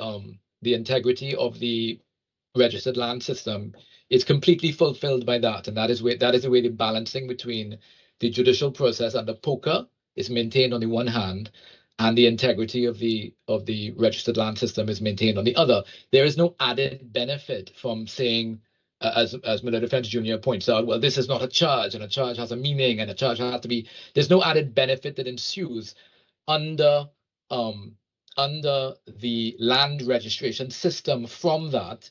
In fact, we are already before a judge. It already has judicial supervision under POCA, so that if you had a problem with it, presumably you could simply apply.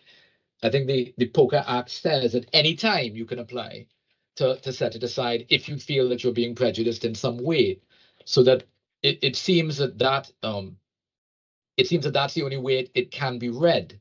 But insofar as the obligation or the language of 59 BB2 is now removed, we say that it doesn't need to say that it's retrospective or retroactive. It's a prospective change about enforcing the law going forward. Or put it another way, if my learned friend's client had sold the land to an unsuspecting third-party purchaser before the caveat was registered, we could not dispute that they took title fair and square. But the caveat now having been registered, we say that there is no legislative requirement that's not been fully addressed by that. And there's no unfairness caused to my learned friend's clients by that either. Again, the due process for my learned friend's client is really in the trial. If they, and that is a point that Michelle J.A. in the Court, Justice of Appeal Michelle makes very clearly, saying that they've not suggested that any of the grounds for the order are somehow wrong. In fact, he found there was overwhelming evidence to justify and to dismiss all the various arguments that my learned friends have now abandoned. So that it would certainly be, when one has regard to the Reed considerations, which is the maintaining the public interest and the integrity of POCA proceedings, it would certainly be a disproportionate and unjustified consequence for my learned friend to say, because you didn't restrain us from selling to a third party by registering the order that you got, that somehow the order should be discharged and we should be permitted now to sell, it seems, free of any restriction under the Act, or free of any restriction of the judge's order, when the judge's order is otherwise unassailable. And I make the final point that the application was filed a month afterward. That's what the judge was considering then. If this matter had proceeded expeditiously, presumably we would have finished the trial by now, and the necessity for the freezing order would no longer be in question, because there would have been a determination upon the merits in that respect. Just a small question, Mr. Das. I think I asked this of senior counsel opposite. Are there other cases in the pipeline which need to be considered against this new legislative framework? I have messaged Miss Burton and she's messaged me telling me no, not that she's aware of, that there is no immediate case in the pipeline. Just a point of interest. Thank you. Your Honor, could I just have one moment just to consult with my my co-counsel? Yeah, sure.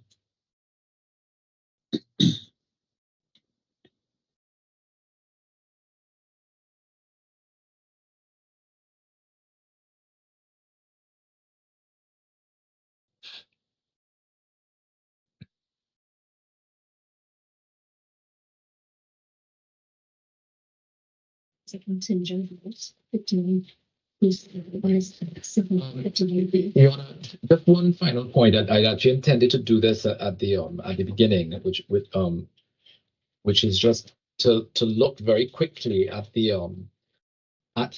terms of the Procedural Crime Act, just under 4680, which is at 59E1, and that's the tracing procedure, and I just make the point that where someone disposes of recoverable property, the other property will then take the place of the property that you had. That's one aspect of how the court's order should be treated, and then the other aspect is on the page afterwards, but at 59H, which is that where someone disposes of recoverable property, and the person who obtains it on disposal does so in good faith or for value without notice that it was recoverable property, the property may not be followed into that person's hand, and accordingly it ceases to be recoverable.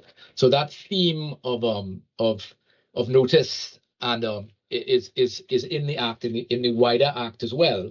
So there's nothing unusual about that in relation to registered land and the registration provisions. And then finally, under 59P, just to point out that in relation, this is at page 4685, where the property freezing order remains in force, the court may stay other actions or legal process in respect of the property and distress. It seems that I just mentioned that just because of the use of the words enforce, just a point, because it does seem to chime with the fact that there's an order that is made by a High Court judge that is valid until set aside, and that has nothing at all to do with the question of efficacy under the Registration of Land Act. It would create a degree of chaos under the section because it obviously has validity for other purposes. And that's why we say that it has to be read in that way. And in the decision in Williams and the supervisory authority, this is at the final point, there was language that was used in that case that spoke about the fact that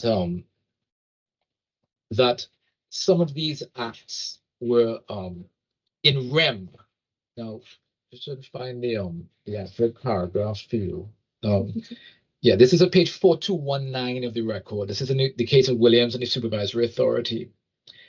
And what Lord Sales says in this paragraph is he says that the application under section 19.1, and if you want 19.1, it's actually set out earlier in the judgment at page 4197. Is for a freeze order directed against particular property in which there's a reasonable suspicion that the defendant has an interest, and the High Court may order that such property is not disposed of or dealt with by any person. In this sense, a freeze order operates in rem rather than purely in personam, as ordinary freezing injunctions would do. And I think the relevance of that is that that it recognizes, one, that there's obviously an in personam effect that takes place from the granting of the order, but that under the POCA regime, there may be in rem consequences as well. And the fact of the matter is that the in rem consequences require for their efficacy notice, like any other natural justice provision. And really, that's what the registration system is. It's the notice so that it would have taken effect in rem. But obviously, I think this is the point that Your Honor, Justice Saunders made at the outset, it also has in personam effect as well. And that, I think that is implicit in Lord Sale's judgment also. Your Honors, I think those are my respectful submissions. Otherwise, I rely on my written submissions unless there's anything further. Thank you very much, Mr. Das. Mr. Mendes? Thank you very much, Your Honors. A couple of points there. First of all, we are here and we are debating this point because the Attorney General did not exercise the right, my learned friend describes it as a right, to register the property freezing order as a charge. So that is why we are here. And the question for the court is, what is the consequence of that failure to register? The second point is that, yes, there was an application for a stay in 2015, but certainly the application that was made for a stay was not that there be a stay for 10 years. Obviously, the intention or the expectation at that point in time is that proceedings would be disposed of with due alacrity, so that one way or the other, one would get back to the substantive proceedings. But the fact is that it was contemplated that either side could apply to discharge at stay. Absolutely. And the point is that, that stay was the one that was granted by consent, was it? That stay was granted by consent, yes, Your Honor. And the point that I'm making is it does erode the issue of the delay point as you presented it. Yes, but what I'm saying is that certainly there was an application for a stay. It was granted by consent. Neither side would have contemplated at that point in time or were requesting a stay for 10 years. But the point that I'm making is that the stay was of the stay of the substantive proceedings. Nothing prevented the Attorney General from registering the freezing order as a charge. That was not stayed. And of course, the Attorney General... Mr. Mendes, you must forgive me for interrupting you. Nothing prevented your client from proceeding with the recovery proceedings and having that determined in their favor? Not at all. No, not at all. But I'm saying to the extent, my learned friend has raised the question of a stay, and I'm simply saying that the application for a stay is made, which is the ordinary thing that was done. And I should point out, as I mentioned before, that in the judgment of the Court of Appeal on the merits, which you would find at page 153 of the record 1.1, Justice Mitchell says, given the nature of this matter, though, and its lethargic movement through the court system over a period of 7 years, it was 7 years at that time, with hardly any of this delay attributable to the appellants, I believe that it would be a travesty of justice if the appellants would be required to pay costs. So that the court, despite dismissing the appeal, made no orders to costs because it was of the view that any delay was not attributable, or hardly any of it was attributable to the appellants. I'm simply saying that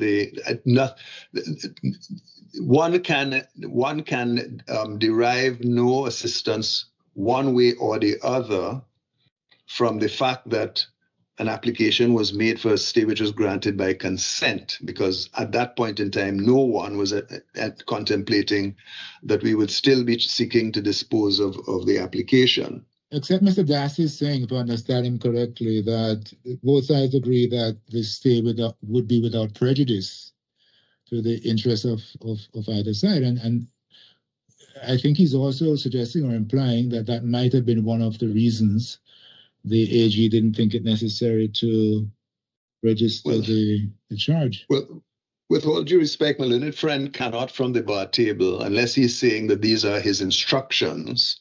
And if he says that this is what his instructions are, I will accept it. Yes. But my learned friend, if he says that those are his instructions, then I will have to accept it. I will complain that he ought to put that on affidavit. But he can't suppose that that might have been the reason without saying that those are my instructions. So, Your Honors, I'm asking you to ignore my learned friend's speculations as to what the Attorney General may or may not have had on his mind, because it's just not of any assistance. All right. Okay. Mr. Mendes. Yes, Your Honor. There's a point made by Mr. Das, which I would like you to respond to. Certainly, Malone. He may not have made it in this way, but this is what I gleaned from it. If a court now is to take the view that because of the delay in registering the charge under 59BB2, and consequently, the court simply discharges the PFO on that basis, won't the court be engaging in a breach of natural justice? In order for a court to reach those conclusions, wouldn't it be necessary for the court to hear from the other side? Why did you delay for the length of time that you did? Your Honor, I have to accept that that proposition, but if I may, to coin a phrase, enter a caveat. The fact of the matter is that when the application was made to set aside the freezing order, which was within a month of it being made, obviously at that point in time, one couldn't, or it would not have been advisable to seek to discharge it on the basis that there was no registration of the orders at charge, because of course the one couldn't complain if the Attorney General had registered it, as I said, within months of the making of the order. But of course, the application to discharge the freezing order was not heard with the due dispatch, as Your Honors have expressed you would expect it to be heard. So things trudged along, it appears, not having to do with any delay on the part of the appellants, but they trudged along. But what became apparent, obviously, as time passed, was that the Attorney General did not register it as a charge, and therefore the question of the lack of registration as a charge was raised in the written submissions of the appellants before the trial judge. And my learned friend, Mrs. Dyer Monroe, referred you to the passages in the submissions where it was raised. Now, the judge did not deal with it. There was an appeal. It was not raised. As Justice Ellis has pointed out, she has tracked the development of this argument right through from the High Court through to the Court of Appeal. But the point is that it's stick a pin. At the time when it was raised before Justice Ellis, yes, you are conceding that the length of time, this is when it was applied for, the length of time was not such as would justify the argument that you are now making on that ground. Am I correct? That is to say that it ought to be set aside, yes. But I'm saying that is within a month of its being made. I'm just saying, I'm answering your question. The point that I'm getting to, if I may get it immediately, is that nothing prevented the Attorney General at any stage of these proceedings, even before this court, the issue having been raised before the High Court, then before the Court of Appeal, and as Justice Ellis pointed out, the Attorney General was engaged on the issue, before the Court of Appeal again on the application for leave, when it was made clear that the only issue that was being pursued was non-registration, and indeed before this court, for the Attorney General to put before the court an affidavit explaining why there was no registration. That is the point that I'm getting to ultimately. And I'm just saying that we can't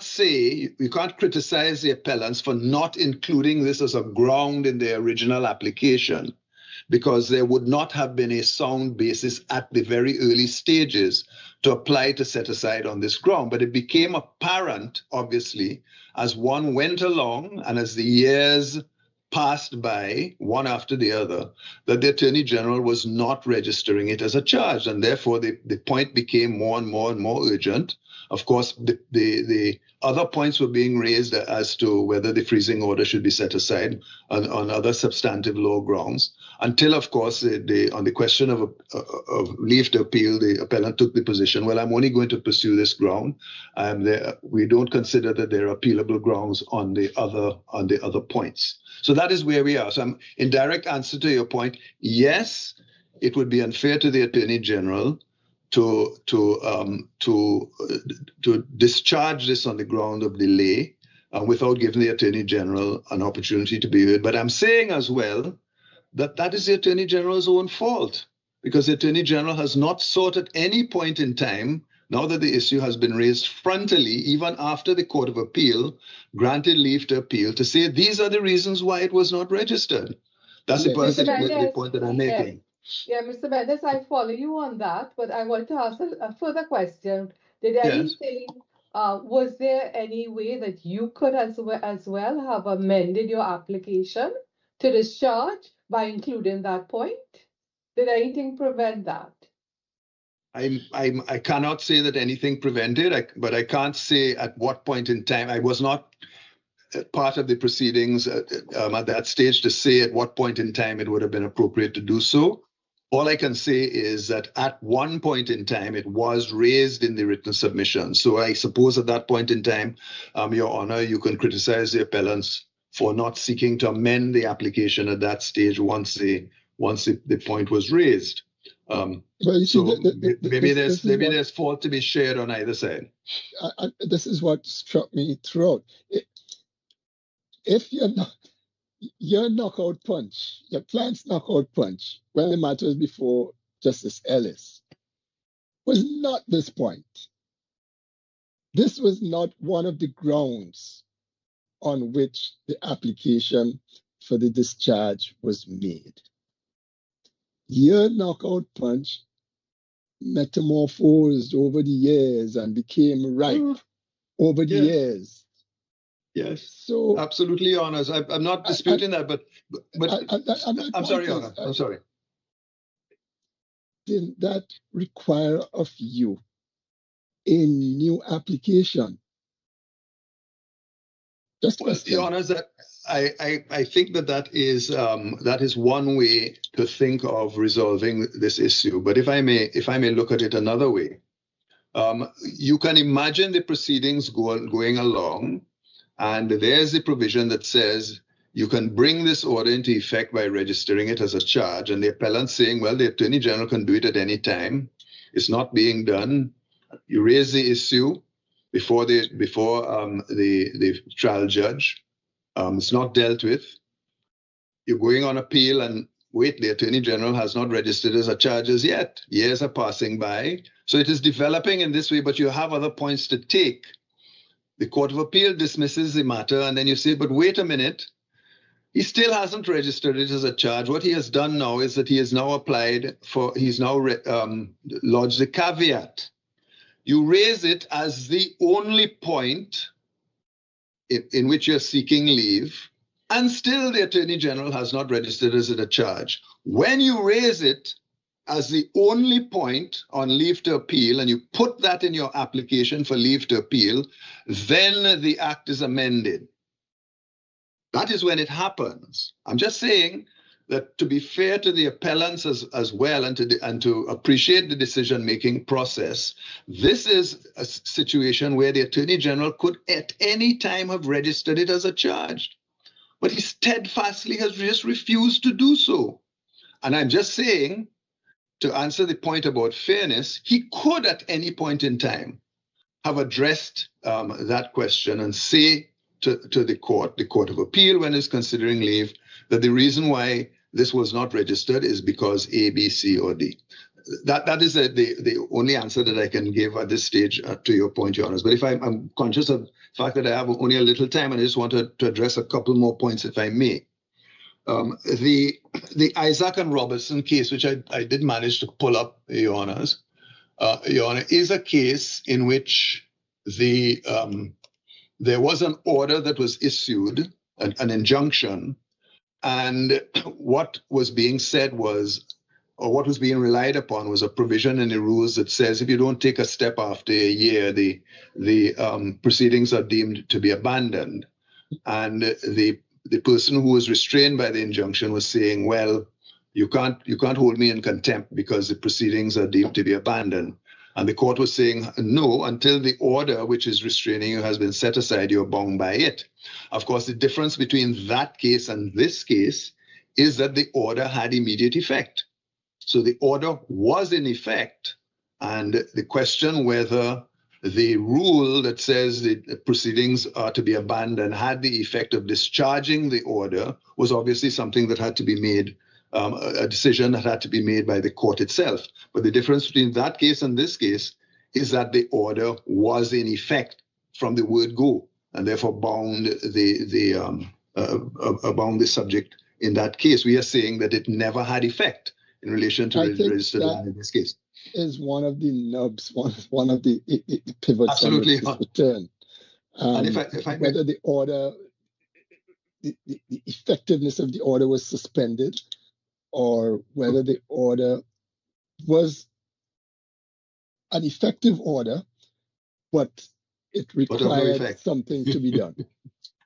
Well, Your Honor, I would say it was a valid order because it was made by a judge of the High Court, but by statute, it was made of no effect. It was deemed to be of no effect by statute. And I'm saying, if I may quickly again, I'm making the same point in relation to the Williams case that my learned friend mentioned, which he says that the order operates in rem. And of course, what Williams was dealing with was an order that was of immediate effect, and therefore it operates in rem, which is different from this case because, Your Honors, you have to decide what is the effect of Section 59BB2. I appreciate that Your Honors are concerned as to exactly what 59BB2 says. I'm not going to repeat my submission, but my respectful submission is that it means what it says. It says that the order is of no effect, and respectfully, there's no way to get around that. There's nothing to read into it. It means that it has no effect. It's not a suspension of the order. It has no effect, and that's it. And it becomes of effect once it is registered as a charge. So I respectfully submit that there is no ambiguity in the order insofar as that is concerned. It is totally clear what it says, and as a consequence, anybody being aware of Section 59BB2 would know. You don't even have to, I would respectfully submit, get advice from a lawyer, or it will always be advisable to do so because there's an order of the court. It has no effect, and therefore it does not yet bind you. My learned friend has, I think he has been straightforward enough with the court to point out that for the first time, he is saying that the order has in fact been registered as a charge because he's asking you to read the word charge in Section 59BB2 as a caveat under 59BB1. So that's for the first time he's saying that, because you will see in his written submissions that he did not say at any point in time that it had been registered under Section 59BB2. He did mention and he did refer to the fact that there was a caveat that was lodged, but he never said that the effect of that was that. So I'm just saying that is a submission for the first time. So I'm excusing myself for not dealing with it in any great detail, and I apologize nevertheless for not being able to refer to the various provisions of the Act dealing with what a charge is. But in the context of the provision that my learned friend Mrs. Dyer Munro referred you to, where reference is made to the word charge, it is clear that in the Act there is a difference between a charge and a caveat. And therefore, when reference is made in 59BB2 to a charge, the legislature cannot be taken to mean that it is the same thing as the caveat that is referred to in 59BB1. A charge is a charge. It's a separate thing from a caveat. And my learned friend's initial submission, I respectfully submit, was correct. There is no, there was no registration of the order as a charge. So, and last point is in relation to his reference to section 39(2)C. Where written law repeals or revokes any other written law, the repeal or revocation shall not affect any right, interest, title, power, privilege, obligation, duty, liability, or burden of proof acquired, accrued, or incurred prior to the repeal. Now, I understand him to be saying, and that to the extent that there was a right, power, or privilege to register the property as a charge, then the repeal did not affect that right. Now, I had submitted that the effect of the repeal was that it could not be registered. The right of registration was lost, and therefore you were dealing with an order that had effect and could not be made effective. But respectfully, having read section 39(2)C, I would have to respectfully resile from that submission and say that the Attorney General still has the right to register it as a charge. And I should say, therefore, that despite the repeal in 2022, the Attorney General still had the right to register the freezing order as a charge, but 2022 went by, 2023 went by, 2024 went by, and by 2022, the Attorney General was aware that the only point that was being pursued before the CCJ, the only point that was raised as on the application for leave, and indeed the only point that was advocated in argument before the Court of Appeal on the application for leave, and the Attorney General would have known that, was the question of registration. Nevertheless, we are in February 2025, and the Attorney General still has not registered it as a charge. He has not exercised his right preserved by section 39(2)C to register it as a charge. So, Your Honor, those are the circumstances. I appreciate the point that Learned President has raised about giving the Attorney General the opportunity to say why it has not been registered. But with all due respect, the Attorney General certainly has to answer. Well, why haven't you told us yet? Why haven't you put on affidavit and explained why you haven't registered this thing as a charge? And in the meantime, the appellants have had to have had an order of the court imposed upon them by the court since 2014 that has had no effect in relation to registered land, and the Attorney General has not done anything to register it as a charge. That's the situation the appellants find themselves in. So what to do? Do we beg the Attorney General to register it as a charge? Apply to remove the stay of proceedings, Mr. Mendez. Well, that's another thing that could be done, yes, Your Honors, but unfortunately, that would be rendering too much of assistance to the Attorney General when the problem could have been resolved long ago by just simply registering it as a charge. So we have to assume after all this time that he doesn't intend to do it. So what's the consequence of that? Of having no intention to do it? The law must be followed. The law must be given effect to. And Section 59BB2 is very clear, we respectfully submit. It's of no effect unless registered. And this court has to deal with the consequences of the failure to register, and therefore the existence of an order that has no effect for more than 10 years. Through no fault, respectfully, of the appellants, but entirely because the Attorney General has not taken the necessary steps. And I think those are the points I wanted to deal with. I think those are the only points that I wanted to deal with at this, unless I can assist with anything further, Your Honors. Yes, thank you very much, Counsel, and thank you to both of you for your submissions.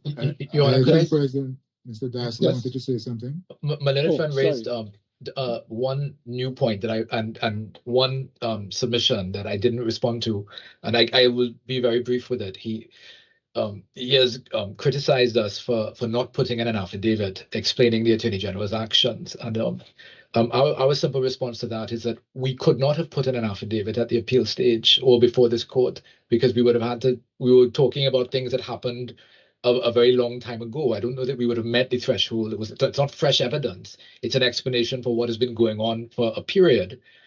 So that I don't know that we can be criticized for that merely because it wasn't raised frontally at first instance. And my learned friend's argument now under Section 39(2)(c) is that, as I understand it, the argument is that the obligation that existed before, or the right to register it under subsection 2, should continue to exist, so that even now we should register it as a charge under the Act. And what I say to that is that the short answer is that is no longer a requirement of the law. We haven't lost a right, in the sense that the right to go forward with the conditionalities that might have been read into the old law that allowed our order to have efficacy can't be taken away from us. But at the same time, you can't pretend that we now have to comply with a legal requirement that is no longer there. I mean, it's prospectively how the section will operate with respect to registered land. So that I mean, it's a very clever argument, but I don't think that it can apply in the way that my learned friend is suggesting. So we say that we don't have to comply with any registration of a charge henceforth, because the law no longer requires it. I'm sorry, Your Honor, I was responding to my learned friend's reliance on 39(2)(c), where he says that the rights continue. I was responding to that, and I'm saying, as a consequence of that, I accept my learned friend's submission. The right to register continues. I understand that, my lord, and that's why I say no more. We have to, yeah, I think yes. we need to bring this to I was simply saying that my right to proceed is what continues. Yes. Yes, we heard Grateful, you, Your Honor. and we understand what you're saying. Thank you to both counsel. Naturally, we'll take time to give our decision, and we will let you know as soon as it is ready. Madam Deputy Registrar, you may close the proceedings. Thank you, President Saunders. Thank you, Mr. Justice Anderson. Thank you, Madam Justice Rajnatley. Thank you, Mr. Justice Barrow. Thank you, Madam Justice Onanu. Thank you, counsel. And thank you to the staff of the Caribbean Court of Justice. This court now stands adjourned. Good day to all. Thank you. Very much obliged. Thank you very much. Good day. Bye.